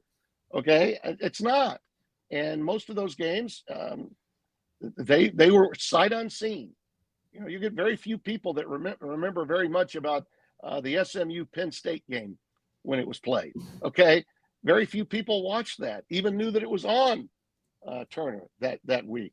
and that's not good for the game. Not when you're trying to build something as special as this playoff. Which, by the way, overall, I thought year 1 year sample size, I thought it was great. In general terms, it was great.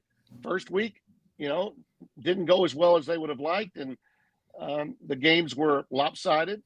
But I thought as it went on, we could see that more than just two teams deserved to have a chance to play. And that was, in my estimation, what it was all about. Once we got it down to, the semifinals and even the quarterfinals, I thought those games were pretty competitive. Boise acquitted itself well. My God, Arizona State nearly pulled off an incredible upset. We're going to see more of those. We are. And I defy anybody to tell me that all we're going to do is continue to anoint the same brand names. That's just not the case. Yeah, the same brand names are winning them now, but we almost got an Arizona State win. If that had happened, fellas, oh man, that would have been magnificent. And we'll get one of these that carries through, and we'll see an upset team make it to a semifinals and maybe even a championship game in a 16-team field, in my opinion. All right, we got about 8 to 10 minutes. Yeah. Paul, you got a question for Tim? Tim, I couldn't agree with you more about moving the schedule up, but you mentioned the bowls. They're a huge problem in this. I think that's going to be the thing that's probably going to have to get, if you want it like the extreme scenario of like, hey guys, your run's over.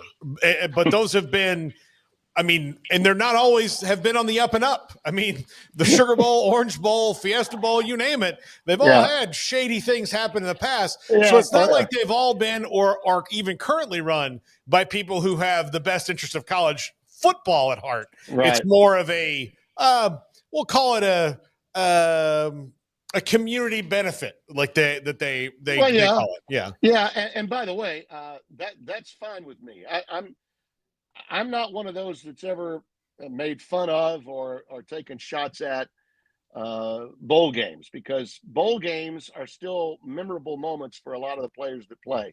And again, full disclosure, you guys know Shreveport's my home. The Independence Bowl is the 11th oldest bowl, and it's gone through many, many changes, and many have predicted its death prematurely through the decades. Boise, Idaho, similar story when they have their game each year. But those games are there now for what reason? They're there for holiday programming for ESPN. Okay, that's what they're there for. No one's seeing anything on television that's that compelling other than Christmas shows and bowl games that time of year. So you could put a playoff game not on the same day or at the same time, but in a similar time to where those games are, and no one would really be adversely affected. And if those games go away because sponsorship begins to fade, well, that's kind of what happens. That's capitalism, or lack thereof. Okay, it's a little bit like losing your AA franchise because casinos began, which is what happened in my hometown about 20 years ago. All right, so if the market will bear it, the market will bear it. If it doesn't, it won't. So you just deal with it. I just believe that the best games need to be played. And people come up with these excuses all the time. Oh, my God, it's so hot on August the 10th. I've lived in Louisiana for all but 12 years of my life, okay? It's just as hot on August the 10th as it is on August the 24th.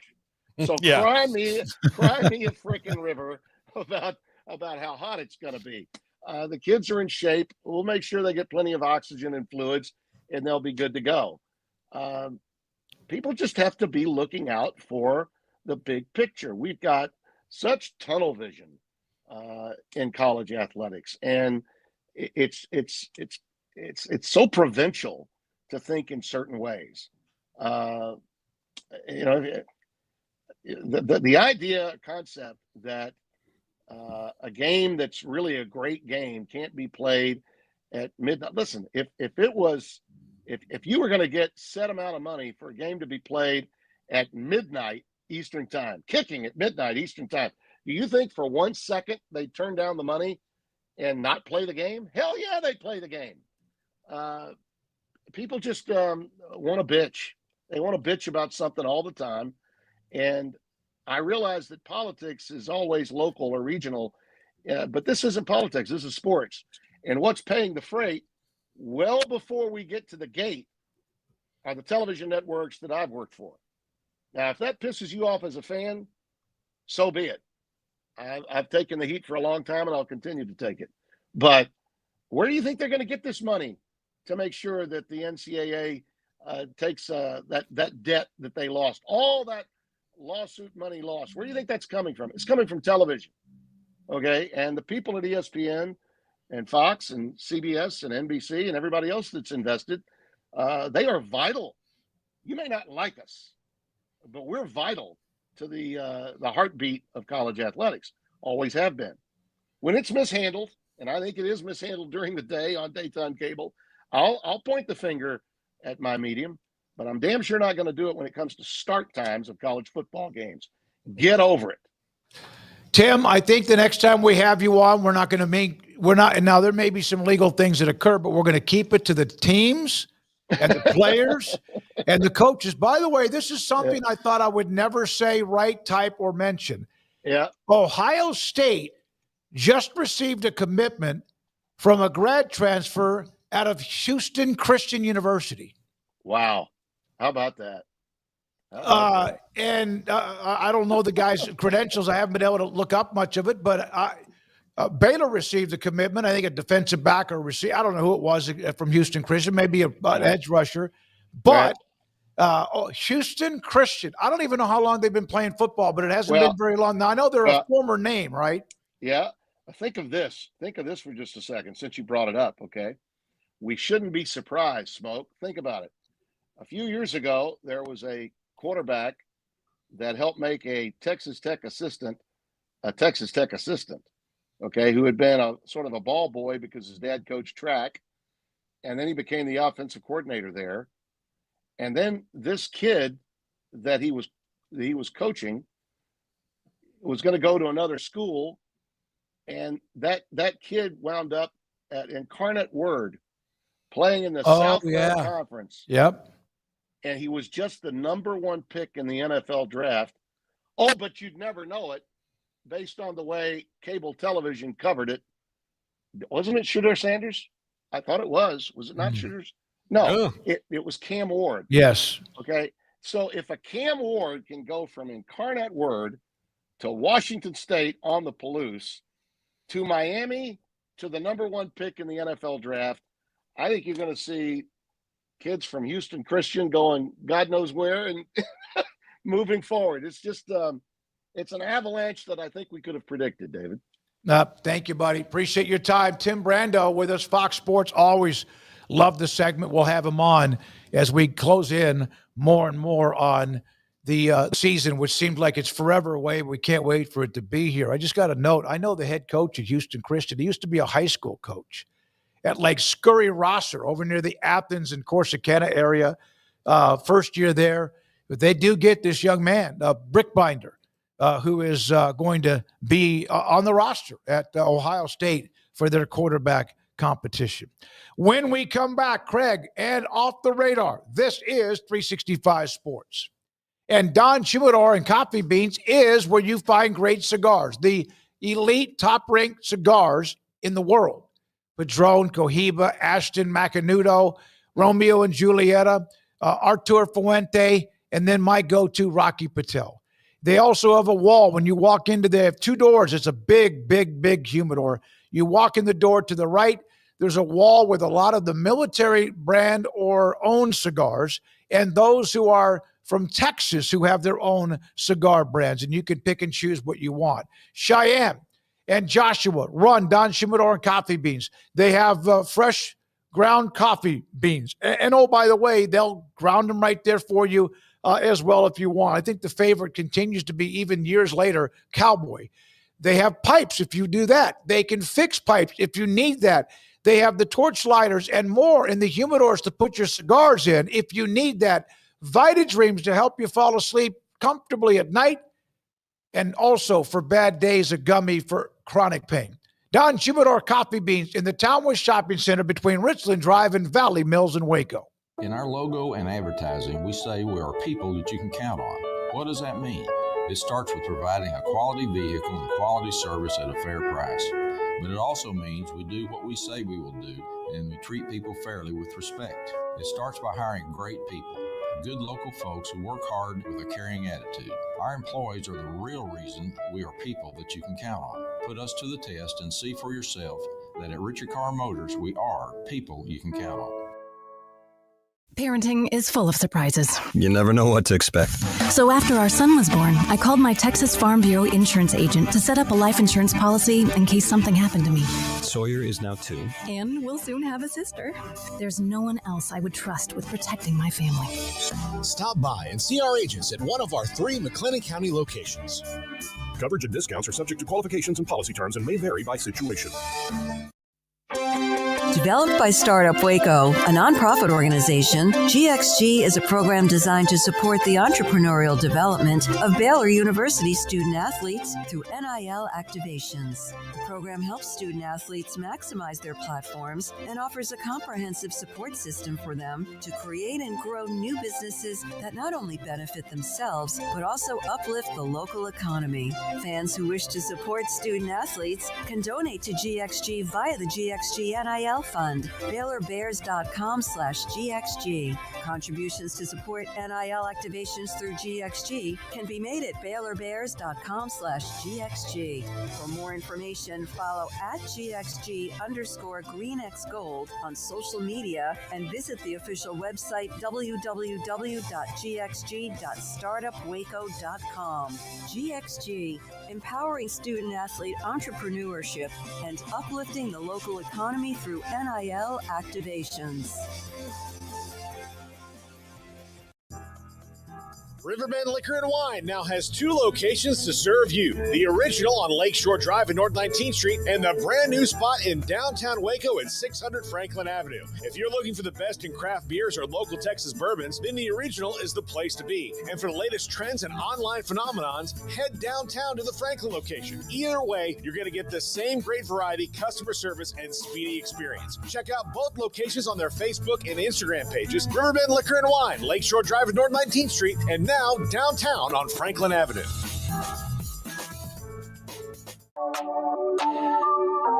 This is Craig Smoak's Off the Radar, presented by Alliance Bank. They take pride in making banking easy. AllianceBankTexas.com. Best intro to any segment we have. Paul, where did you find this intro music? Do you know? On a website. Okay. All right. Go ahead, Craig. Copyrighted music. I've been wanting to say that for a while. It's really nice. Go ahead.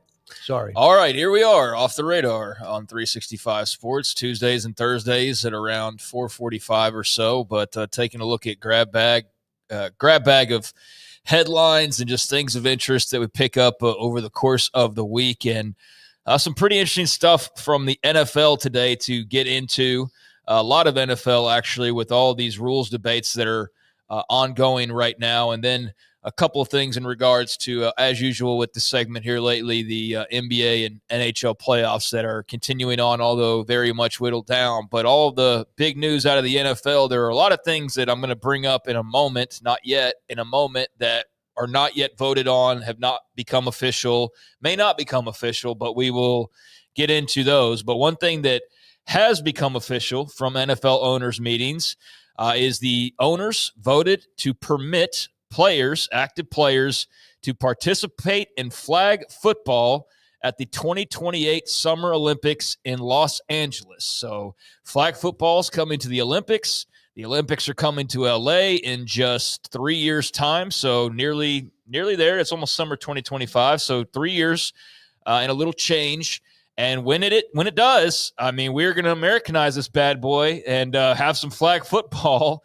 And not only are we probably already at a distinct advantage because I don't know how many other countries are playing flag football. Maybe it's popular. I don't quite know. It's popular enough that it's becoming an Olympic sport for right now. But then to have NFL players like Patrick Mahomes could be your quarterback on this team, throwing to CeeDee Lamb and dropping passes off to Saquon Barkley. And I'm just thinking about the dude from like South Korea or the Netherlands or whatever, and they've got their own athletes, but they're not American football athletes, but what are your guys' thoughts? Flag football in LA featuring NFL players, and is there any country out there, do you see any way this isn't like the dream team on steroids in terms of just demolishing anyone and everyone that gets in their way? Okay, so I feel I have some level of expertise with flag football because when I was in college, I was an intramural ref and supervisor, and I was very into flag football. And so I know all the rules. I don't know which rule. There's several different rules they could use. And so depending on the rules, it's going to depend on drafting the team. Now, if we lose, like if we give up a touchdown in this thing, now granted the game's a little wide open, so it happens. But if we lose at all in this, the sport should not be played at other Olympics. Yeah, dude. We shouldn't do it because we're doing this just for us, and we're hoping that it sticks, in the future. But as we saw with baseball, when they had the games in London in 2012, they were like, oh, we're not building baseball and softball here, you nuts. No, get back, American knaves. We shall not tolerate this. But the flag football thing, it's interesting. The NFL is all behind it because it's a chance to grow the game globally. And everybody I'm looking on social media is dream casting this team with Patrick Mahomes and Justin Jefferson. Here's what I'll tell you. The sport's very different. Now, while there will be some that translate well to it, I would rather have Lamar Jackson than Patrick Mahomes in this game, depending on what the rules are with quarterbacks running. And even still, there's restrictions on it. But you know who my first pick would be? Who? Deuce Vaughn. Deuce Vaughn would absolutely dominate. Ahead of Ashton Genty? Yeah, like ahead of Ashton, because Deuce Vaughn doesn't have to block. You just have to give him the ball in space and let him go. And believe me, the guys I saw that were the most badass football players, I did regionals and all that stuff. The most badass flag football players were the little dudes who were athletes in high school who could not play, at the big time college level. So like when I was at the regionals in Pensacola, the team I saw that was just dominating everybody was the University of New Orleans. And they had a bunch of little dudes who were superb athletes in high school, but no one wanted them to be college athletes because they were little. This is things change. You even have like skateboarding now as a part of the Olympics or whatever it is. And it's part of just adding and adding. I guess I'm okay with this. I don't know how this is going to turn out. I wonder if there's going to be anybody, even with the NFL giving them their clearance, if there will be anybody that has a contract that forbids them because of injury for doing this. I don't know, but it's a more athletic and much more of a sport than, ribbon dancing or whatever, in my opinion. So, I mean, I think it's a valid sport to have when you've had other examples of sports that are, break dancing. No, break dancing is in the Olympics, and there's a whole to do about that and whatever. But, I don't know. I find it interesting that they're going to let the NFL players play. You think that they would be averse to any further injury risk, but at the same time, you tell guys they can compete for a gold medal and then tell them that they can't. Like, I'm sure Patrick Mahomes, like if there's a run, I don't know what the rules will be, but I don't know that you want to have a running quarterback. That would just further tilt the table in favor of the Americans, I feel like. But maybe not. Maybe Germany's got some badass dual threat that could give them a chance. But or Houston Christian. Or what? No, a guy that played at Houston Christian could be a great. No, you completely I just forget it. Move. I don't know. I just didn't understand. We just mentioned the story about the kid who went to Ohio State. I was just mentioning that it could be a great star from Houston Christian. Yeah, maybe or wherever. Yeah, sure.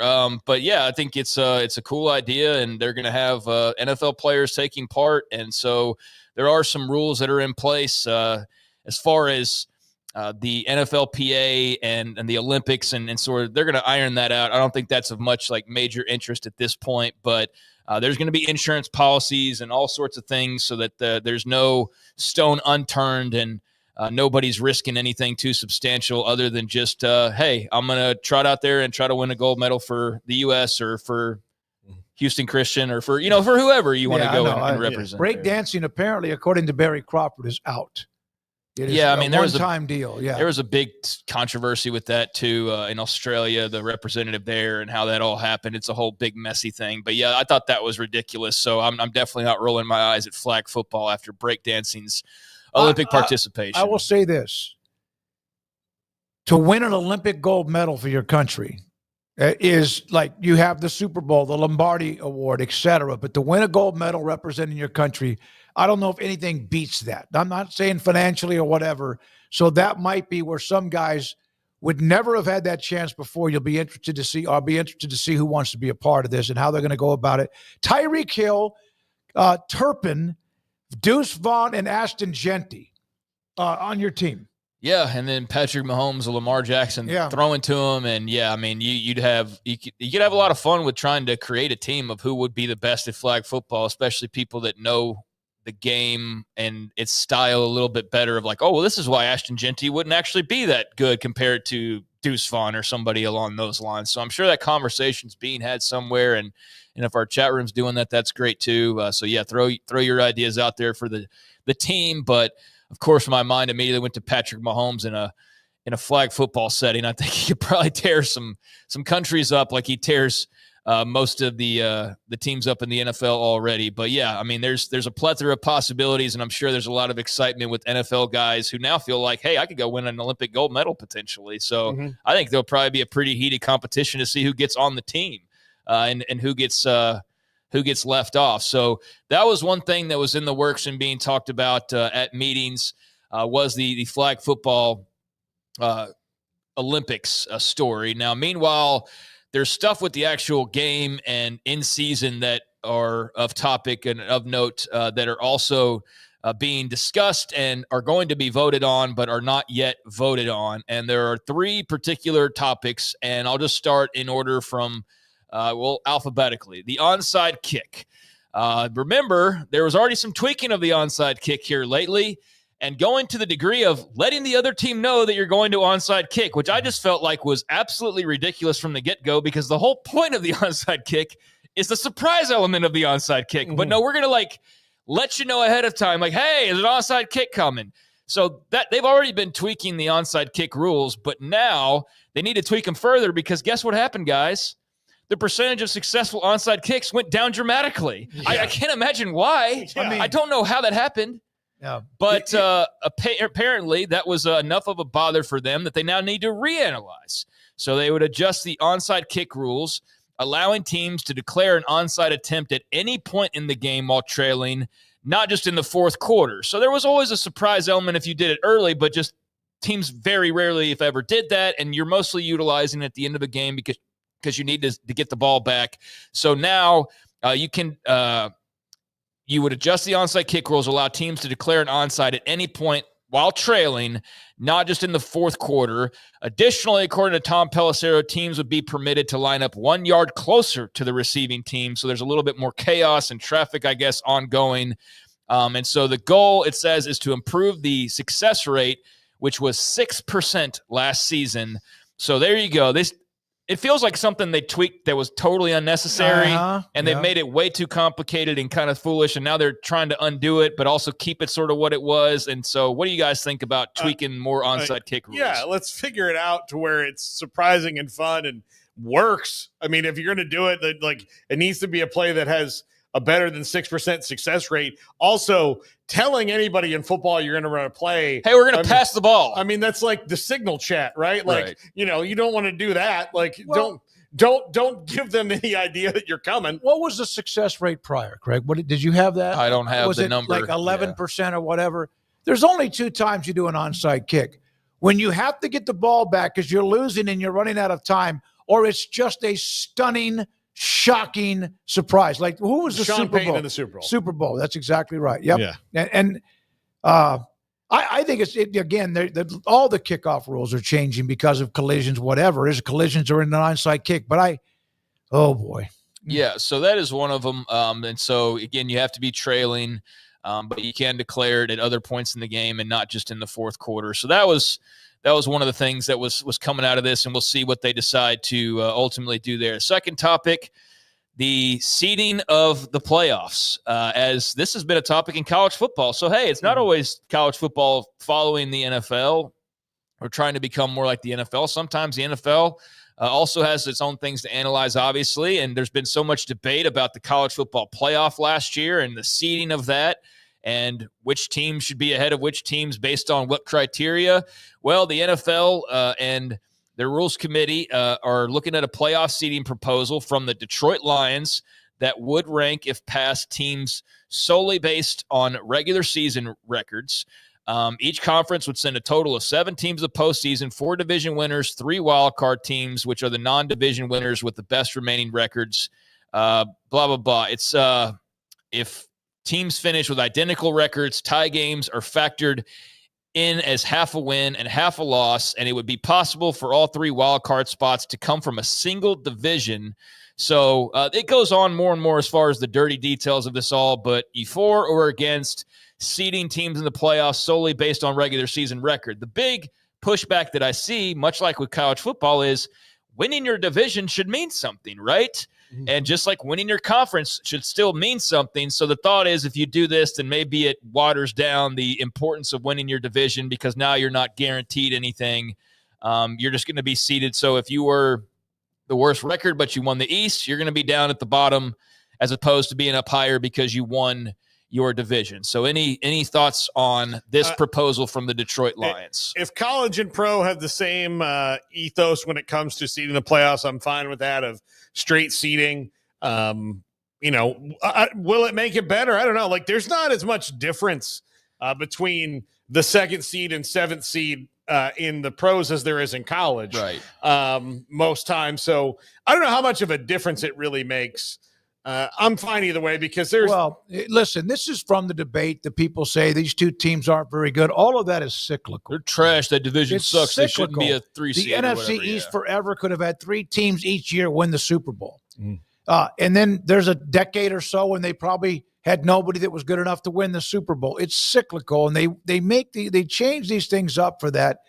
The seeding, Garrett, the NHL doesn't do that, right? They go by seeding within the conference or divisions. I believe so, yeah. I'm not 100% certain on that.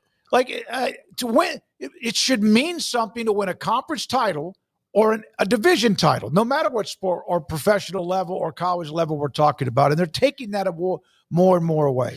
So, one of this, and I guess Detroit had to go back to the drawing board at one point and kind of reconfigure their proposal a little bit to try to give it a better chance to pass. And the other part of it would be not only seeding teams based on record, but also you win your division, you don't automatically get a home game. So that would fall in line with that. So, again, it kind of lessens the impact of, hey, you win the division, and if you don't get the bye, right, you or at least that first, you host the game, or you host it when you get your past your wild card weekend for those that didn't play.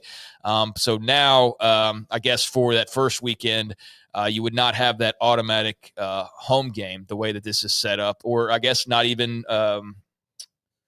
Would you be guaranteed in that next round? Well, I guess you already had the. Who knows? No, you would. Yeah, you would be, so yeah, so it would shake things up. Let's say that, and I don't know how noticeable it will be to everybody right away, but that is something else that is being talked about. And the final thing that's being talked about, and we'll let you know as these things do or do not pass, but they're kind of newsy items.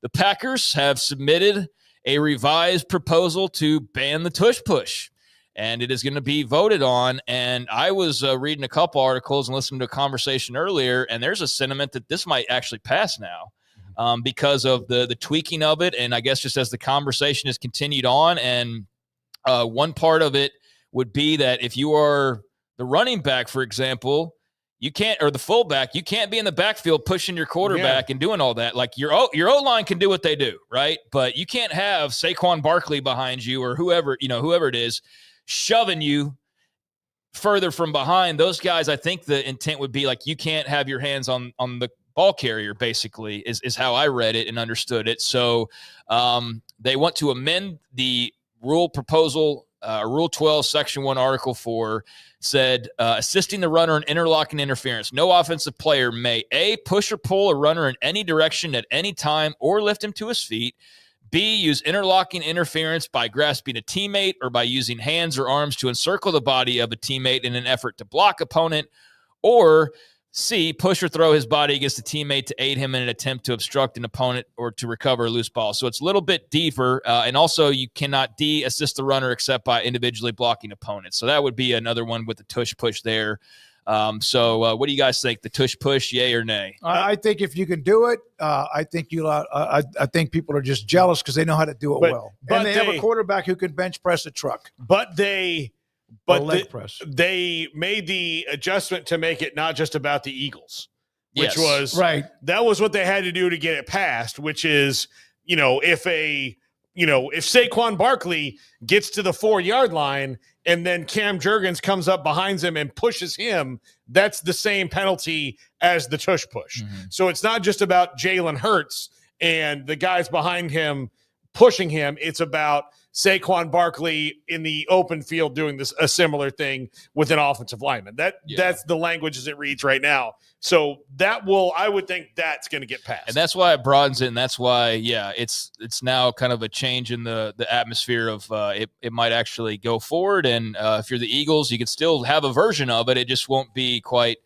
what it was. To me, it was always like if you live in a small town and there's one double jointed guy and he freaks you out and you're like, hey, Phil, we're going to pass a law that means you can't put your arm behind your head anymore. And well, there's nobody else that can do that here. It's the Phil law. It's just the Phil law. No, I don't. This was the Philly law. This is the Philly law. That's not equitable. So now it's trying to cover more ground, and now it's picked up steam as a result. And so there's what's going on in the NFL meetings, and they will vote on these, and we'll see what goes through and what does not. Meanwhile, tonight in the NBA, got Western Finals, Game 1, Minnesota at Oklahoma City, 7:30 on ESPN. So out west should be a good one. Emory, I know, rooting for the Thunder over there. And then in the NHL, got the Florida Panthers at the Carolina Hurricanes, Game 1 of the Eastern Conference Finals there. That's 7 o'clock on TNT and HBO Max, even though it's just Max still on the ESPN website. But that will get underway at 7 o'clock. So got a game apiece in the NBA and NHL tonight, and there's a few things off the radar. The Houston Christian story that I would mention, they've lost 10 players to FBS programs. The coach just told me that. 10 players to off the radar. Oklahoma City, Emory, they're going to take care of business? Claps means yes, I think. I heard one clap. It was not a thunderous clap. I know. I heard 5 claps. Does that mean thunder and 5? Okay. Edmonton has McDavid, right? Yes, they do. Best player in hockey? Yeah, I would say he's up there. Definitely. Yeah, he's definitely up there. He's a part of that conversation. Thank you very much. The tush push thing is, I don't know what to think about that either way. But if they've helped it, that it's not just Philadelphia, that's fine. You can't do it to just outright ban one team. But I don't know. The more I watch it, I do feel like, if you don't like it, stop it. But it's almost but it's unstoppable. Like the way they do it, it's unstoppable. And I know they get stopped in the Super Bowl, or I'm thinking of another playoff game maybe where they did get stopped. You remember Frankie Louvu got 3 penalties in a row. Well, that was the Commanders game. Yeah.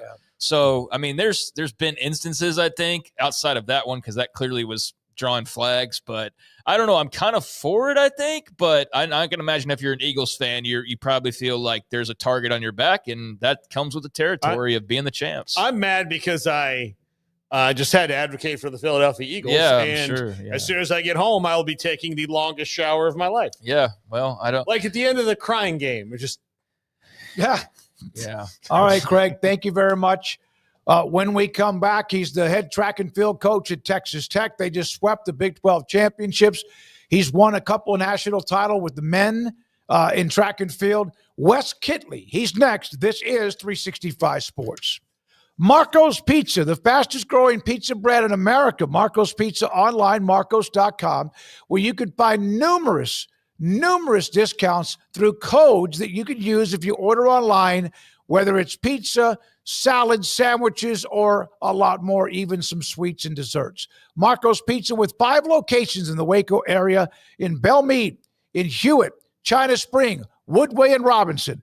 Bob Mock, the owner. Marco's Pizza. Pizza lovers get it. Automatic Chef is your local vending, office coffee, and micro market provider, delivering outstanding service to break rooms all over Central Texas for over 50 years. Automatic Chef brings the best products to your location at the best prices. With hundreds of choices in fresh food, coffee, snacks, and drinks, let Automatic Chef tailor a break room solution to your needs. Make break time great again with Automatic Chef. Automatic Chef Canteen, 6900 Imperial Drive in Waco, or online at automaticchef.com.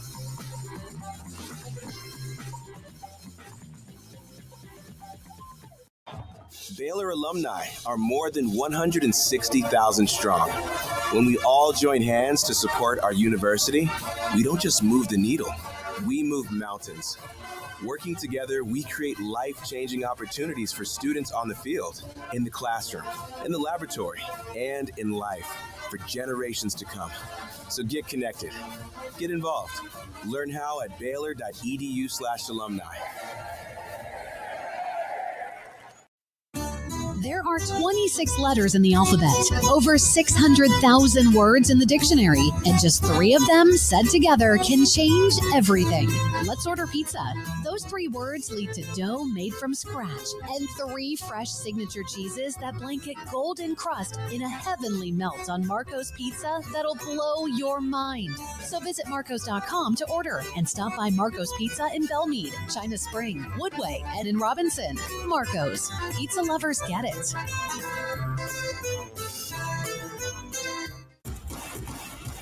Penny Clinic Men's Healthcare in Woodway is now proud to offer you men an exceptional weight management body sculpting product called semaglutide, also known as Ozempic or Wegovy. Semaglutide is an FDA-approved weight management medication. Once-a-week injections of this powerful medication offers an average body fat weight loss of 20% within the first year of treatment. In addition to body sculpting, semaglutide also normalizes blood sugars and has the clinical research proof of reducing blood pressure, cholesterol, stroke, and heart attack risk. If you're like most men and you have stubborn fat that will just not respond to typical diets and exercise, then help is finally here. Semaglutide, affordable, highly effective. Google search Penny Clinic Waco and reach out to the Penny Clinic team today for a free consultation with Dr. Petty to see if semaglutide is right for you. Go to pennycliniclowt.com.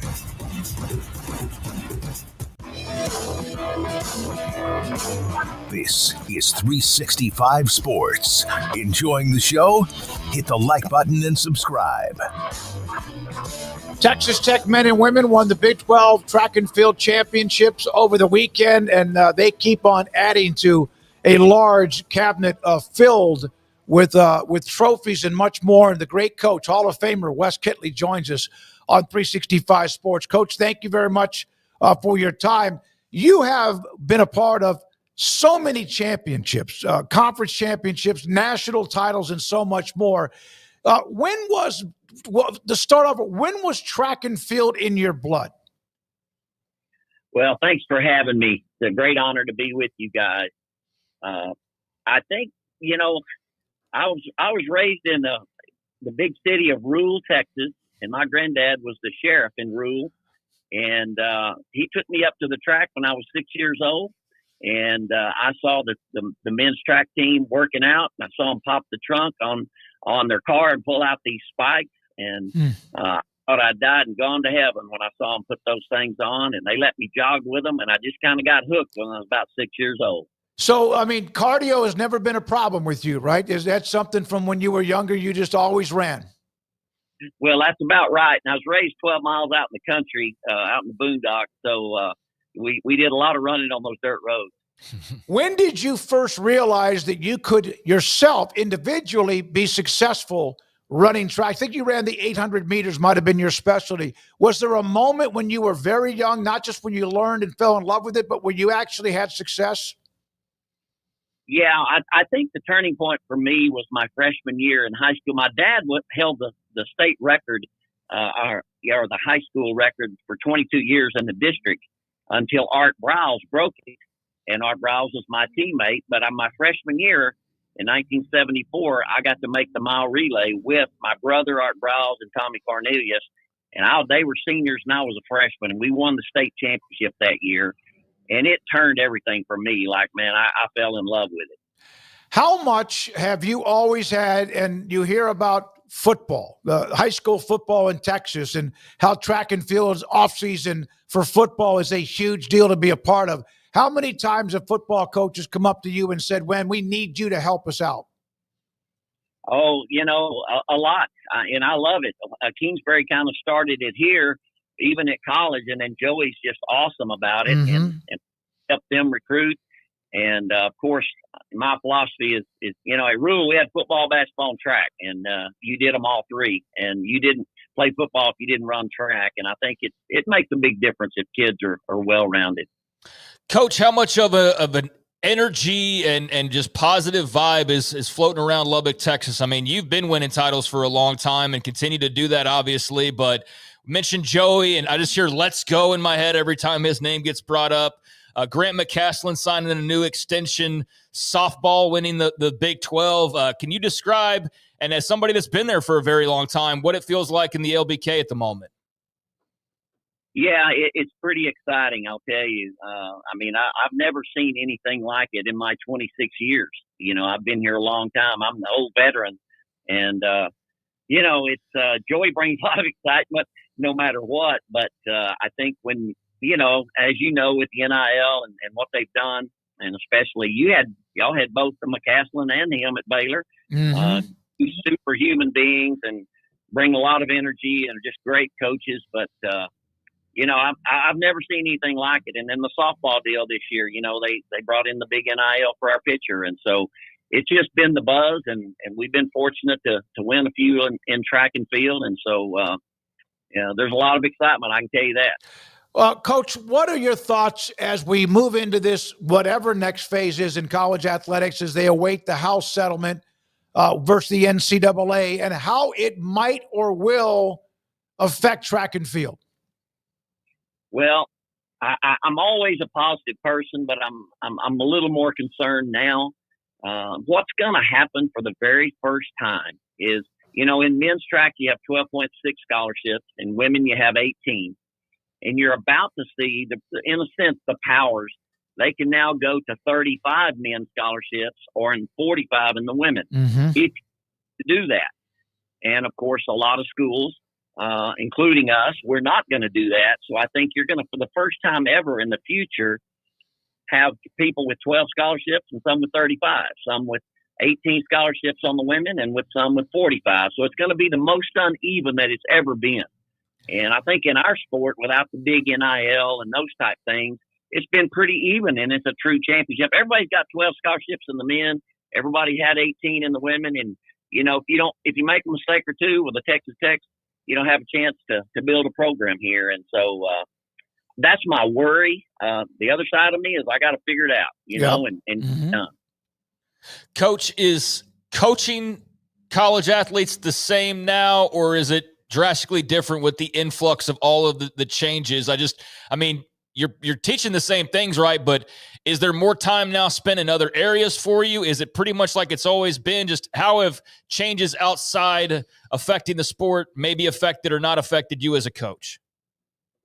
Yeah, I think it has changed. Us teaching technique and how to sprint and throw and jump and all those things, that never changes. But, we never had in most of my coaching years of 41 years, Abilene Christian 15 and then 26 here, you'd get a kid, and if anyone wanted to leave, well, then they had to pay a penalty for it and sit out unless you released them. And so now it's we won the national championship last year indoors, and then we had 14 kids calling us on the portal wanting to come to our program.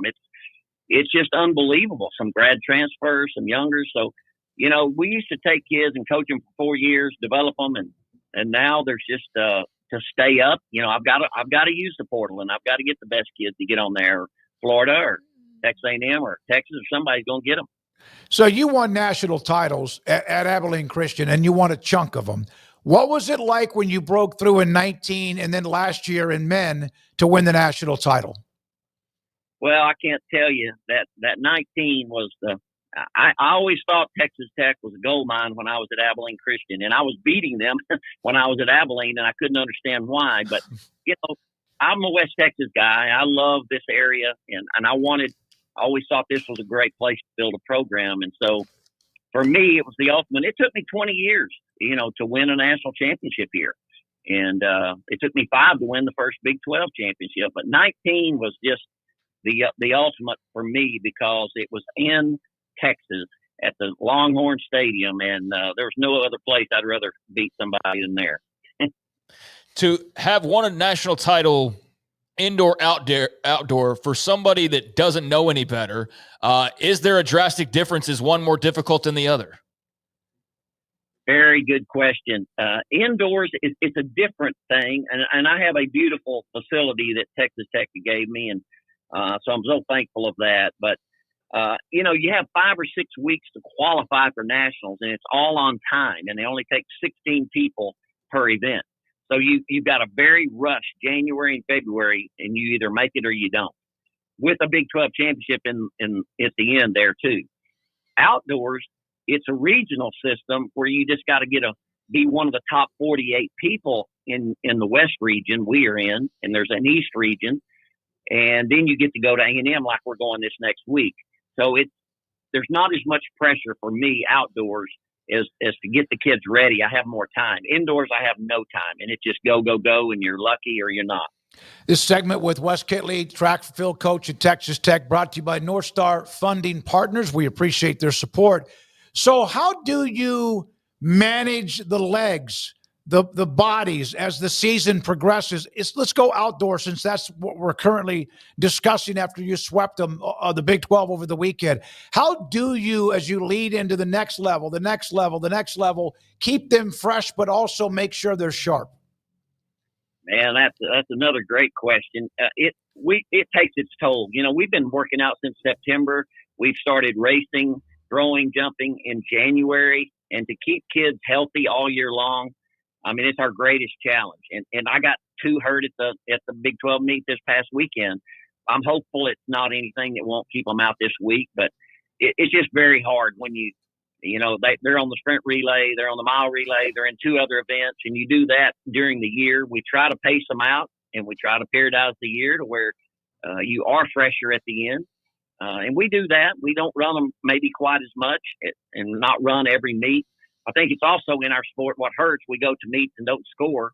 People don't understand that, but they don't realize just how long our year is. Mm-hmm. We go to, and then if you make the Olympic trials, you're running until July. How well versed were you with the 8 programs that have joined the conference in just the last few years, and what kind of a different dynamic, or maybe some things that have stood out about some of those programs have you noticed or notable to you from the past couple seasons?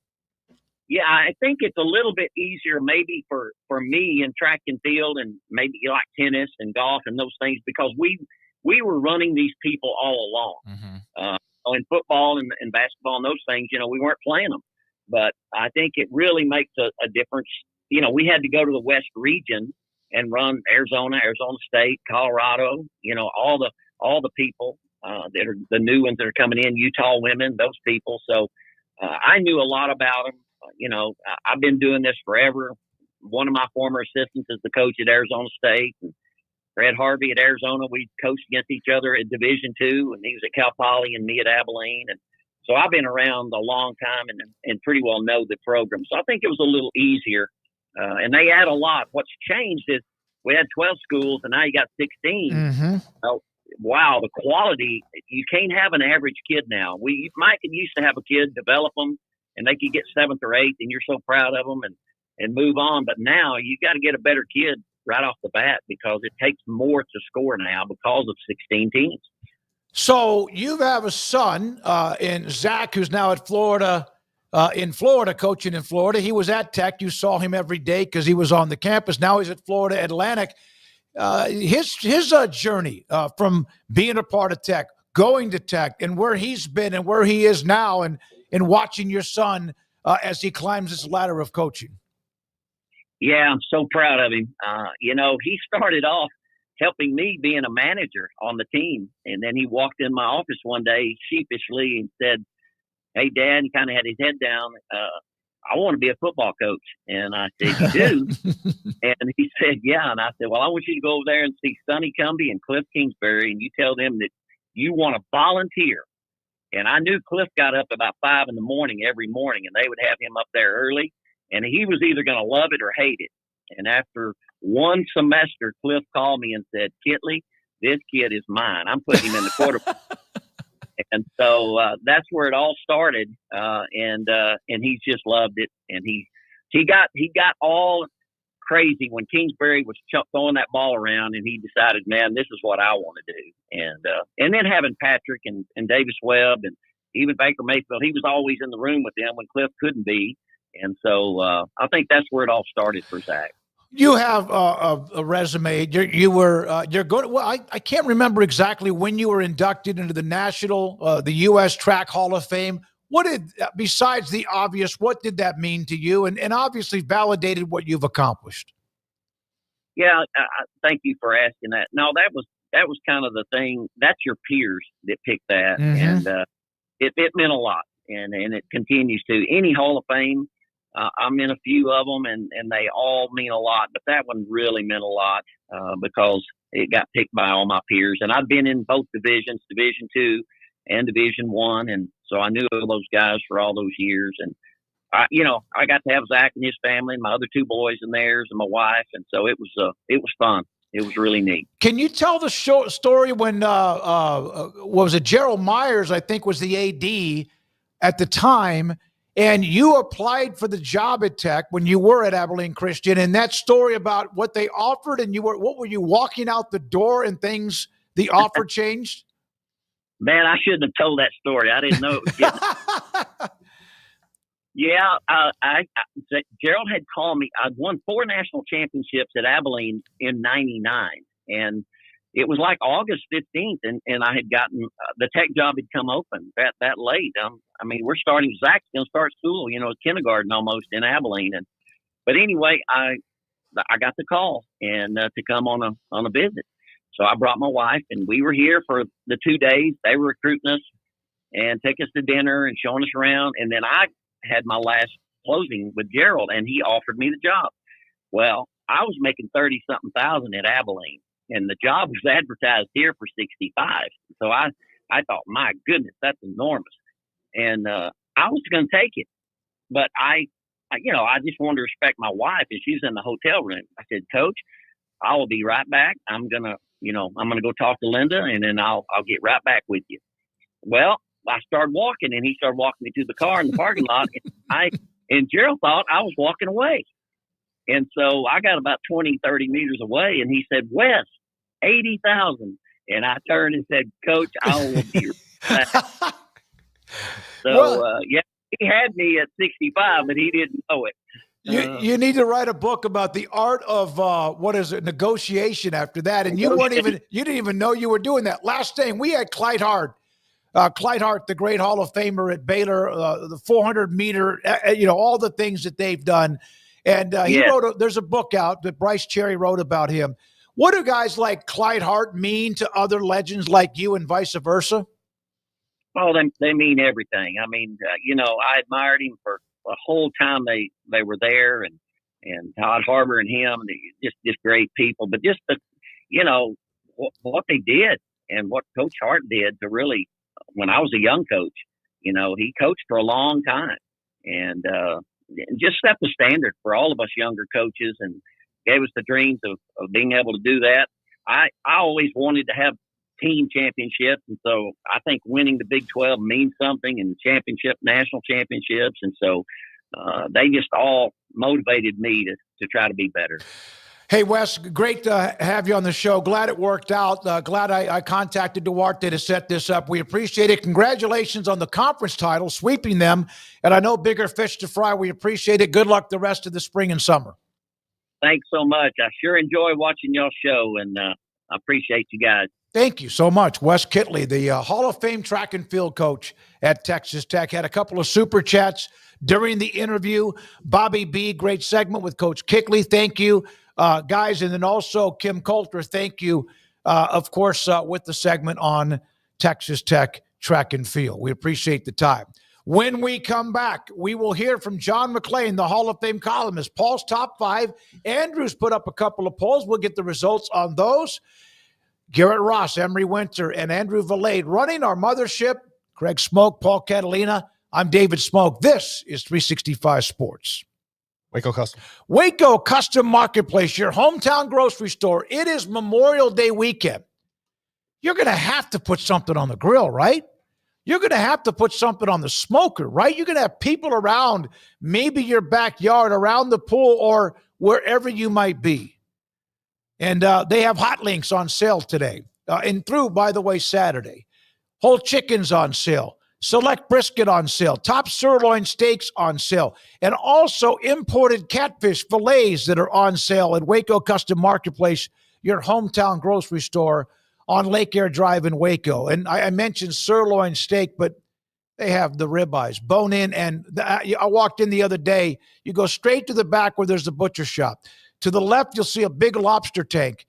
Man, they got some live lobsters. You get to pick whatever one you want. Then they have seafood. I always glance and find out, do they have any of the tiger shrimp, the larger tiger shrimp, not as large as a lobster tail. I love to use those when it comes to bacon-wrapped shrimp.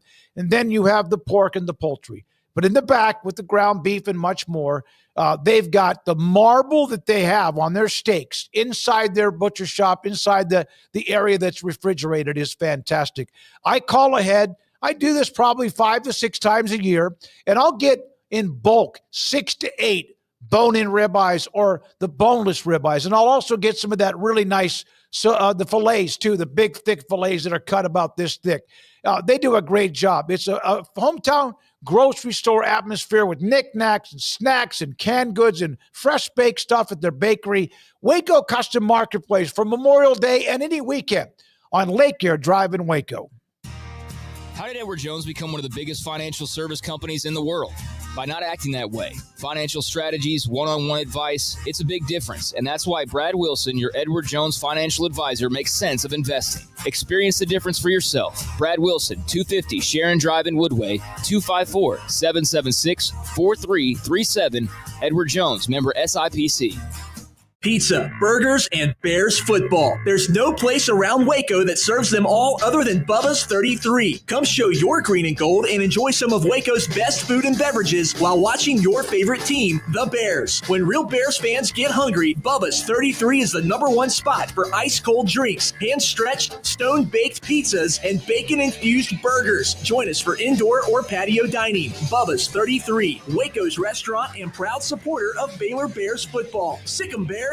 Do you or your kids get nervous about going to the dentist? Stonewood Dental, Dr. Steve Childress, he can help. I've spent a career taking care of patients who as children had bad experiences, and now they're adults that hate going to the dentist. If I get a kid at 3 years old and they come every 6 months and it's a happy experience, it's normal for them.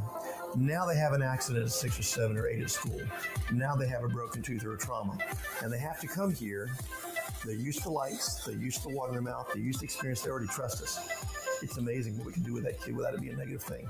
But if I see a 6 or 7 or 8 year old that's never been to the dentist, and now they have a trauma or an unfortunate unexpected toothache, it's harder to do that for that kid and it not be somewhat of a negative experience. So bottom line is I try to teach kids and adults and teenagers and everybody the way I'd want my family treated, which is where it's a necessary part of life. You just take care of it. It doesn't have to be that big a deal. Learn more, stonewood-dental.com. 1, 2. I'm in love with a man named Rudy. I'm okay with that. He knows exactly what I want. He keeps me coming back. He cooks breakfast, lunch, and dinner for me. Does the dishes too. I'm in love with a man named Rudy, last name Barbecue. It sure is easy to fall in love with Rudy's tasty oak smoked barbecue. Next in line. This is 365 Sports. The 5 o'clock hour is sponsored by Edward Jones Investments with financial advisor Brad Wilson. Investing is time and experience back to you and your money during today's changing times. Edward Jones, making sense of investing. Now here's David Smoak, Paul Catalina, and Craig Smoak. Hall of Famer. We went from a Hall of Famer in Wes Kitley, the longtime track and field coach at Abilene Christian and also Texas Tech, the Hall of Fame columnist John McClain with us on 365 Sports. John, thank you very much for your time. So has the tweaking of the Tush push, has that been done enough to where you feel like that will be at least tweaked and changed a little bit? I think that because Roger Goodell doesn't want it, the NFL will outlaw it, but they won't say they're outlawing the tush push. They'll say that players can no longer propel teammates forward. Now that's the way it used to be, and then people started doing it, and that was the NFL and college as well. Remember the Bush push by Matt Leinart was pushed into the end zone by Reggie Bush in Notre Dame, which was illegal, but they didn't call it. So I think that's the way they'll get around it. As I've said, I think it's a coward's way out. If you can't stop it, quit whining about it. If you can't pull it off, quit whining about it. But I think what's going to happen when the Eagles are on the 1 yard line and Jalen Hurt, probably the strongest quarterback in the league, because he lifts a lot of weights on his lower body. He's got big legs, big butt, everything you need for short touchdowns, and he can run like crazy. Between him and Saquon Barkley, I bet you right now, they lead the league in rushing touchdowns even more than the Baltimore Ravens will have with Derrick Henry and Lamar Jackson. But I just don't like something that can't be stopped being outlawed by the rules committee because the commissioner doesn't like it. And John, they haven't, most of the rules where they outlaw something is because they've proven some sort of danger. This hasn't been that. If other teams had figured out how to do this, and the only one who's been remotely even close to successful is Buffalo because they have Josh Allen. If anybody else could have figured this out, then it wouldn't be a problem. Well, if he stopped it, it wouldn't be a problem. Yeah. And Green Bay submitted it originally for the league meetings in the winter, claiming there were injuries. And then Detroit did it, and Detroit said it was because it came from the league office. In other words, Roger Goodell wanted it, so he picked a team to be the one that brought it up with the competition committee. So if they couldn't get the necessary votes in March, so they tabled it to the spring meetings in May.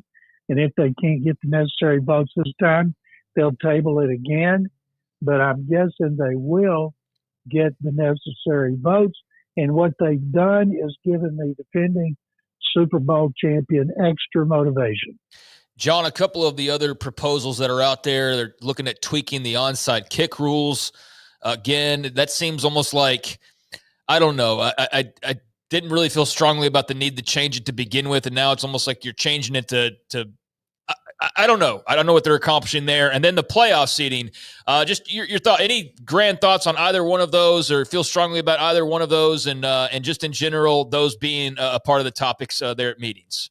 Let me point out, Craig, the NFL got rid of the kickoff as we know it because more players were hurt statistically on returning and covering kickoffs. Right, yeah. So right now they say they may outlaw tush push because the injury factor, even though I don't remember anybody getting hurt. And at the same time, they want to change rules that would allow more kickoffs. What is the point to that? Makes no sense. As far as the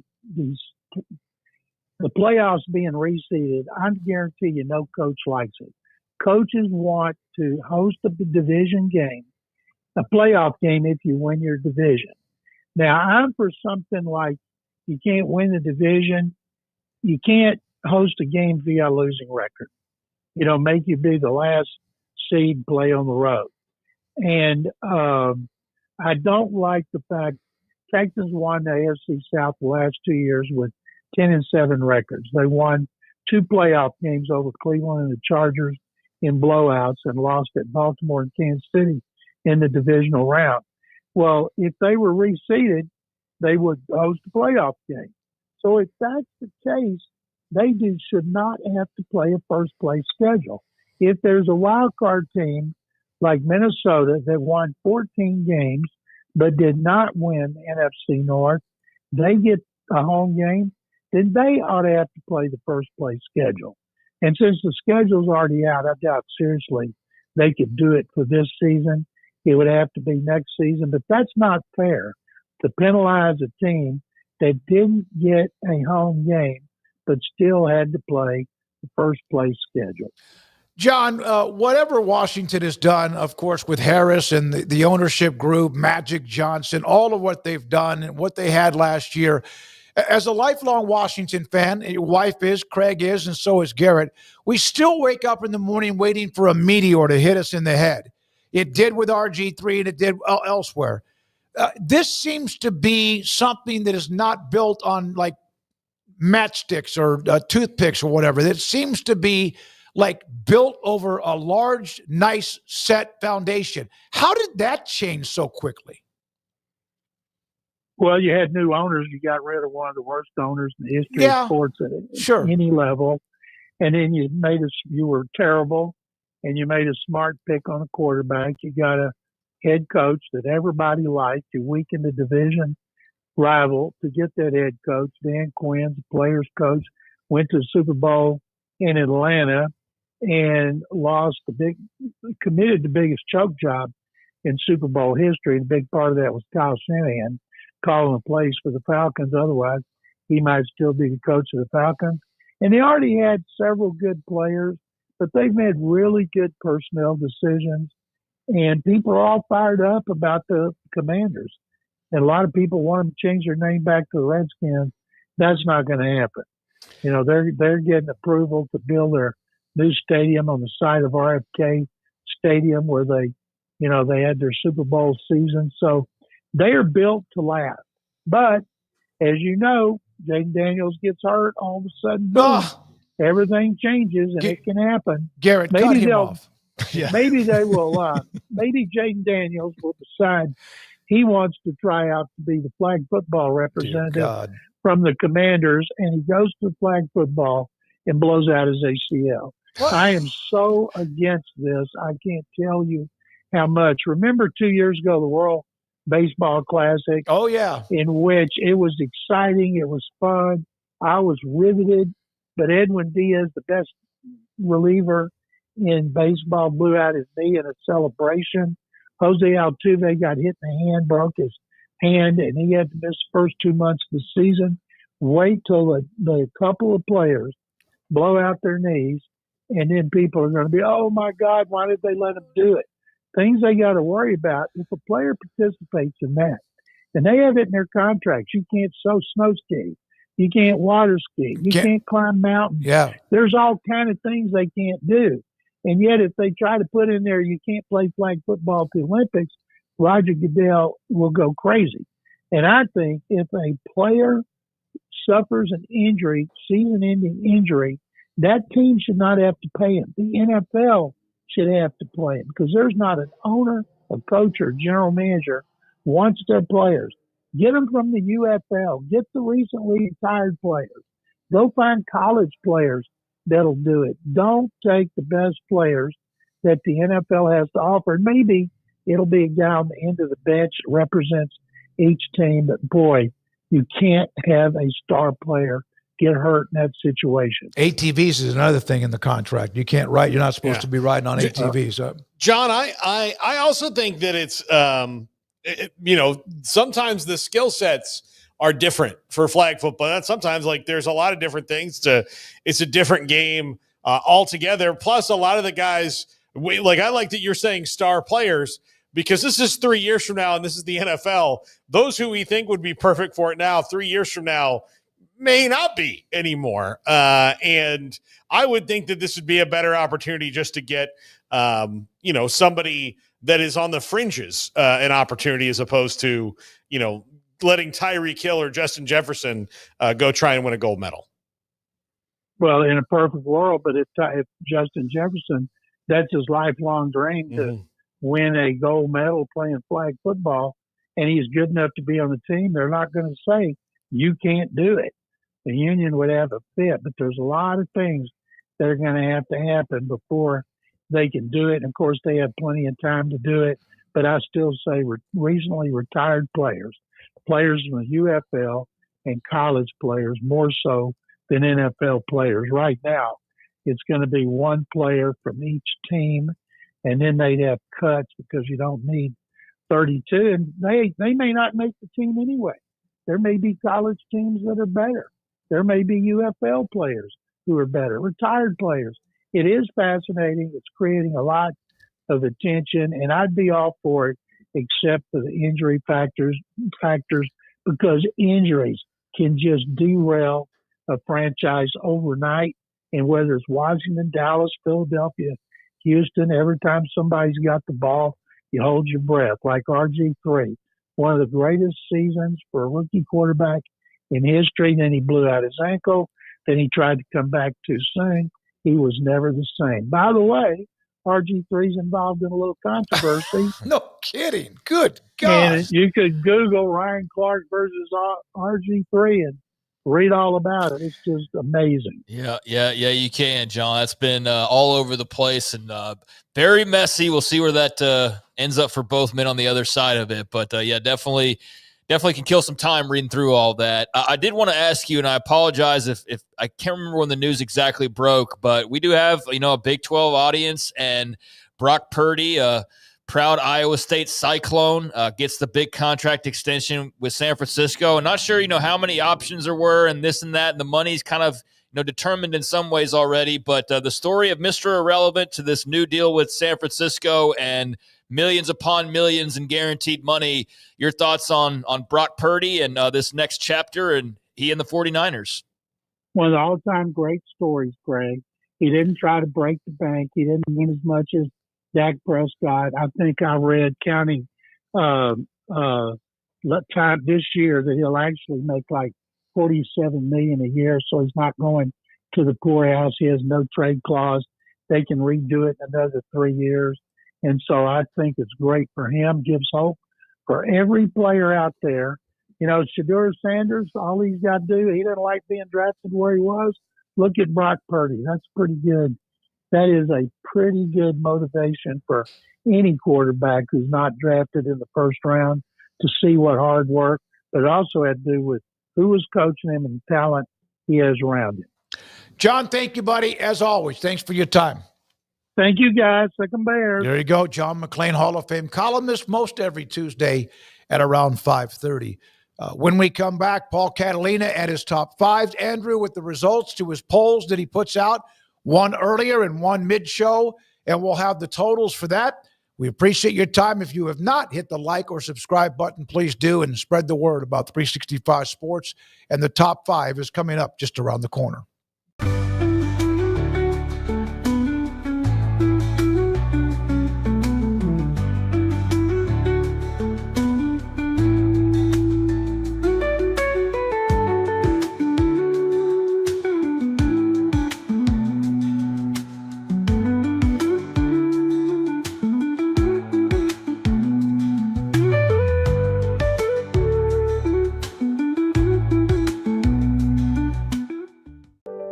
Overwhelmed by your inbox? Clean Email is here to help.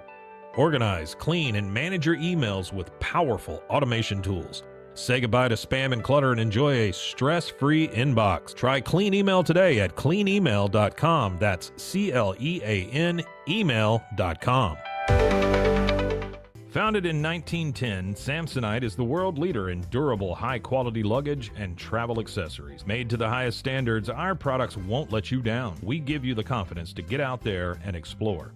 Inspired by the past, devoted to the present, and built to inspire a multi-generational future, Samsonite is here to elevate your journey. Travel with Samsonite and pack confidence every step of the way. Shop now at shop.samsonite.com. Samsonite.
This is Paul Catalina's Top 5.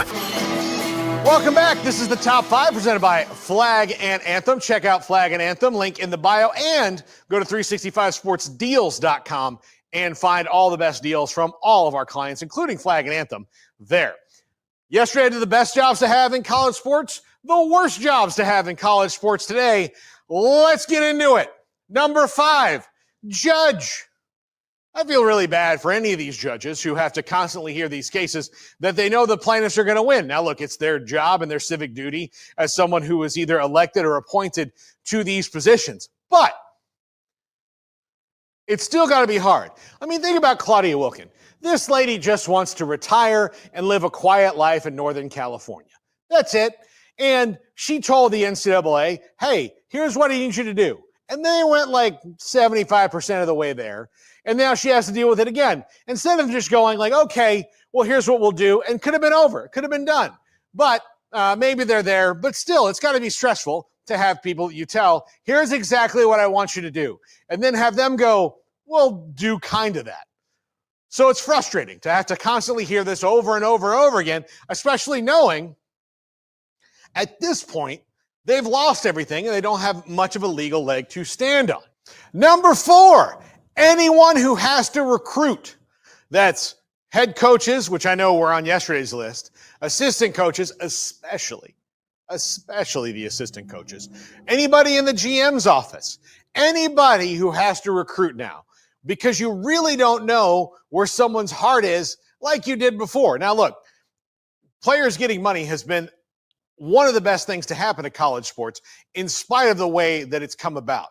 It has opened up a liberty that did not exist in the past. But if you are somebody who's trying to help guide that person with these newfound freedoms into a spot, it's really hard. 1, it's the lifeblood of coaching. 2, you have a ton of people criticizing every move you make and mad that you can't do what you're supposed to do, even though you're relying on 16 to 18-year-old kids to make decisions and stick to them. Now, if you would like to know how hard that is and you've never recruited somebody, get your 16-year-old or the one that you know the most and ask them what they'd like for dinner for 4 nights in a row and see how much they change their mind. First time, they might go, you know what? Tacos. Boom. Okay, good. They want tacos. Then you're like, hey, you like tacos, right? They're like, we had just had tacos.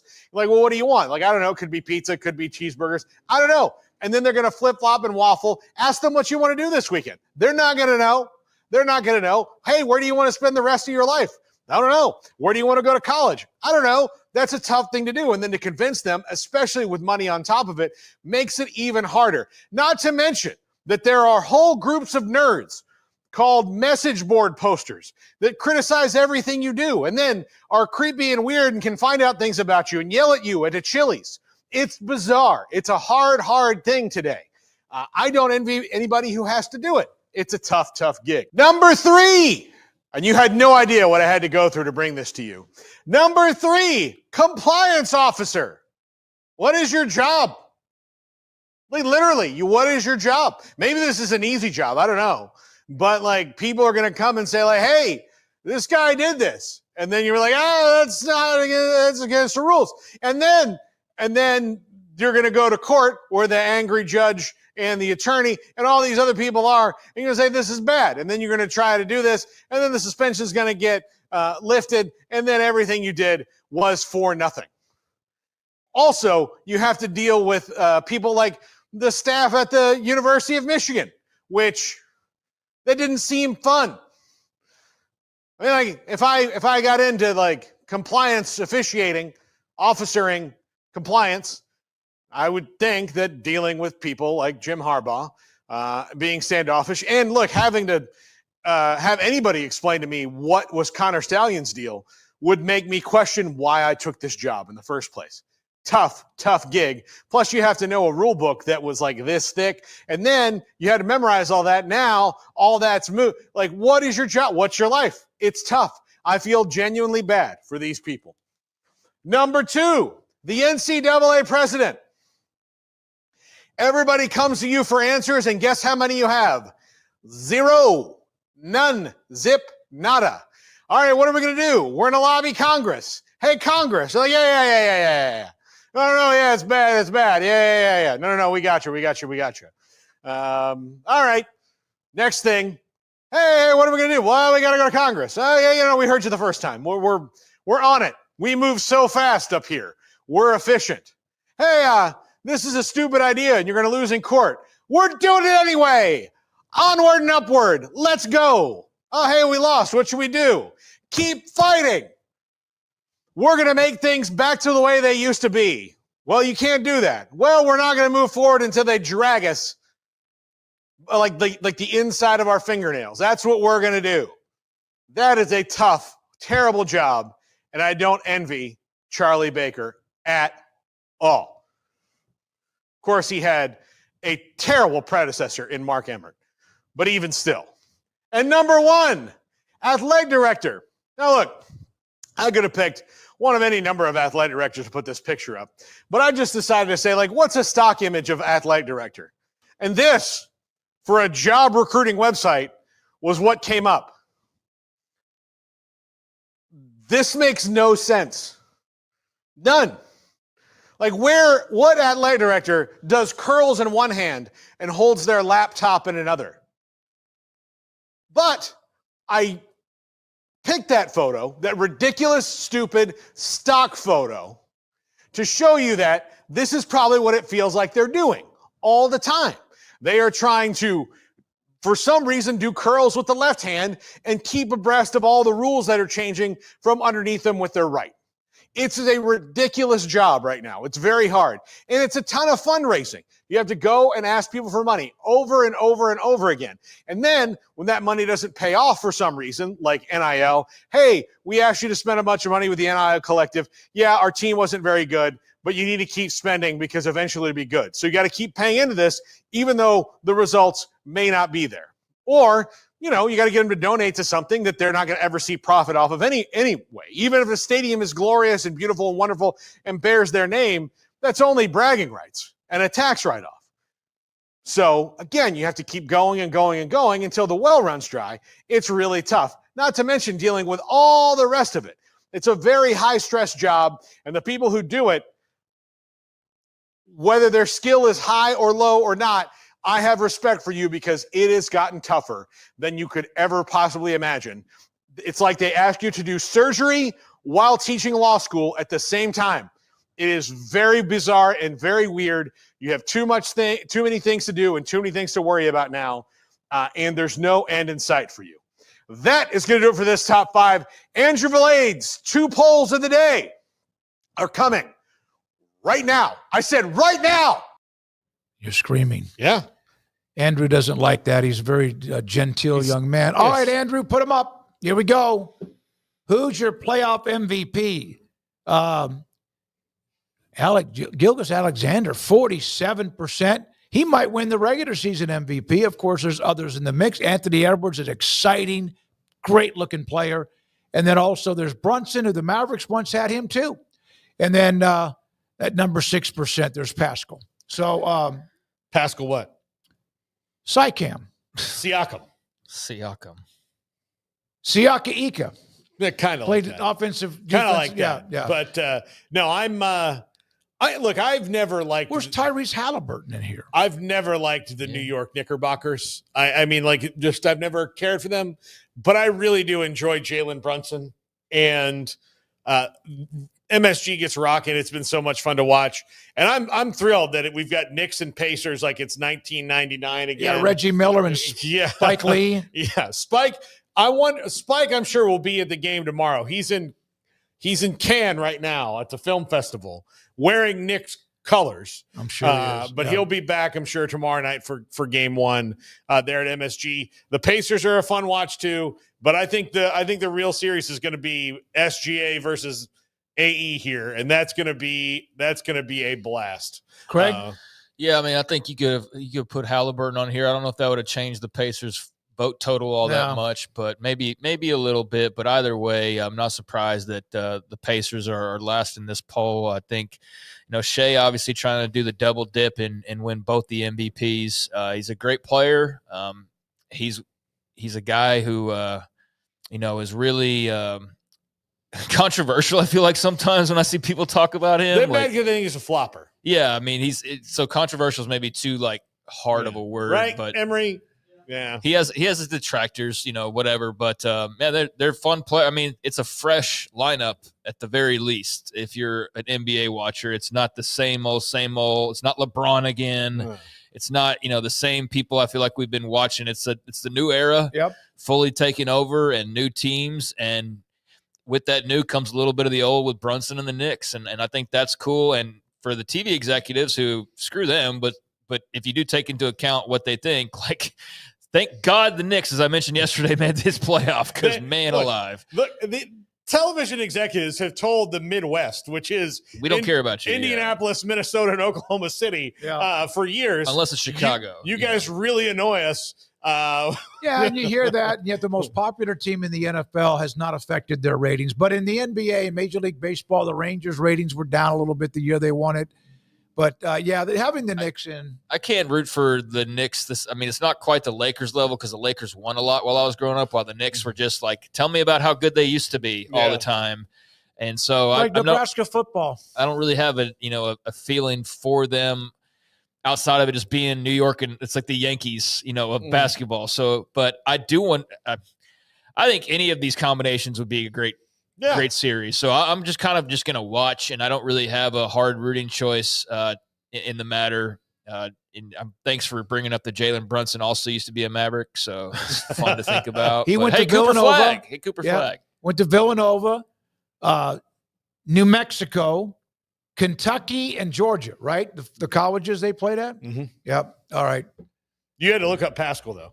No, I did. I knew Andrew. I knew Edwards. I knew Brunson, and I also knew the other guy that was on the list. But Shilga Alexander.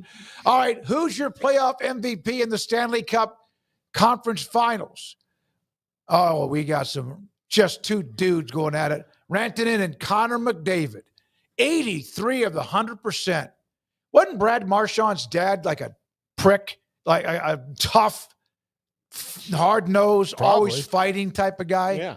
Yeah. Okay. There we go with that. He grew up was a Leafs fan, right? Because I know he's the one that's like buried them the past few years. Yeah. Like he grew up, I read it that he grew up, and maybe because his dad played there, but like he grew up a crazy Leafs fan. And like at both opportunities they might have had to maybe get him, they haven't crushed them. Yeah, they've never really done it, and so he's decided all right, well, and then he got traded to Florida last year anyway. No, I mean it was recently. Yeah, recently and traded, won it, right? And so then they won it, and it's got to kill everybody else in Toronto that he's their assassin. Yeah, that's cool. Andrew Marchand writing about sports media, and he's got his son in the Stanley Cup playoffs. Yeah, that's exactly right. Yeah, I think his dad was a bit of a goon. Yeah, yep, he was. Yep. But I think Rantanen and McDavid, some star power, and Oilers stars, no strangers whatsoever. So that ought to be a hell of a series. And I'm looking forward to that one. How confident you feeling, Garrett? I feel pretty good, man. I'm often pessimistic. But after they were able to get things done, and I like their matchup with Edmonton, I think they can get it done, man. Yeah, I think it's going to be fun to watch the Stars. So I'm looking forward. I'll be rooting them on, and love the Stanley Cup playoffs. Even though we don't talk about hockey a lot, it's at worst it's cool background to have going on. Yeah, and it's a great sport. Great the way they do the playoffs. Any of those guys ever? Well, Marchand last year, right? When it was Florida? He didn't. Well, he wasn't on there last year. He got traded this year from Boston over to them. So he hasn't won.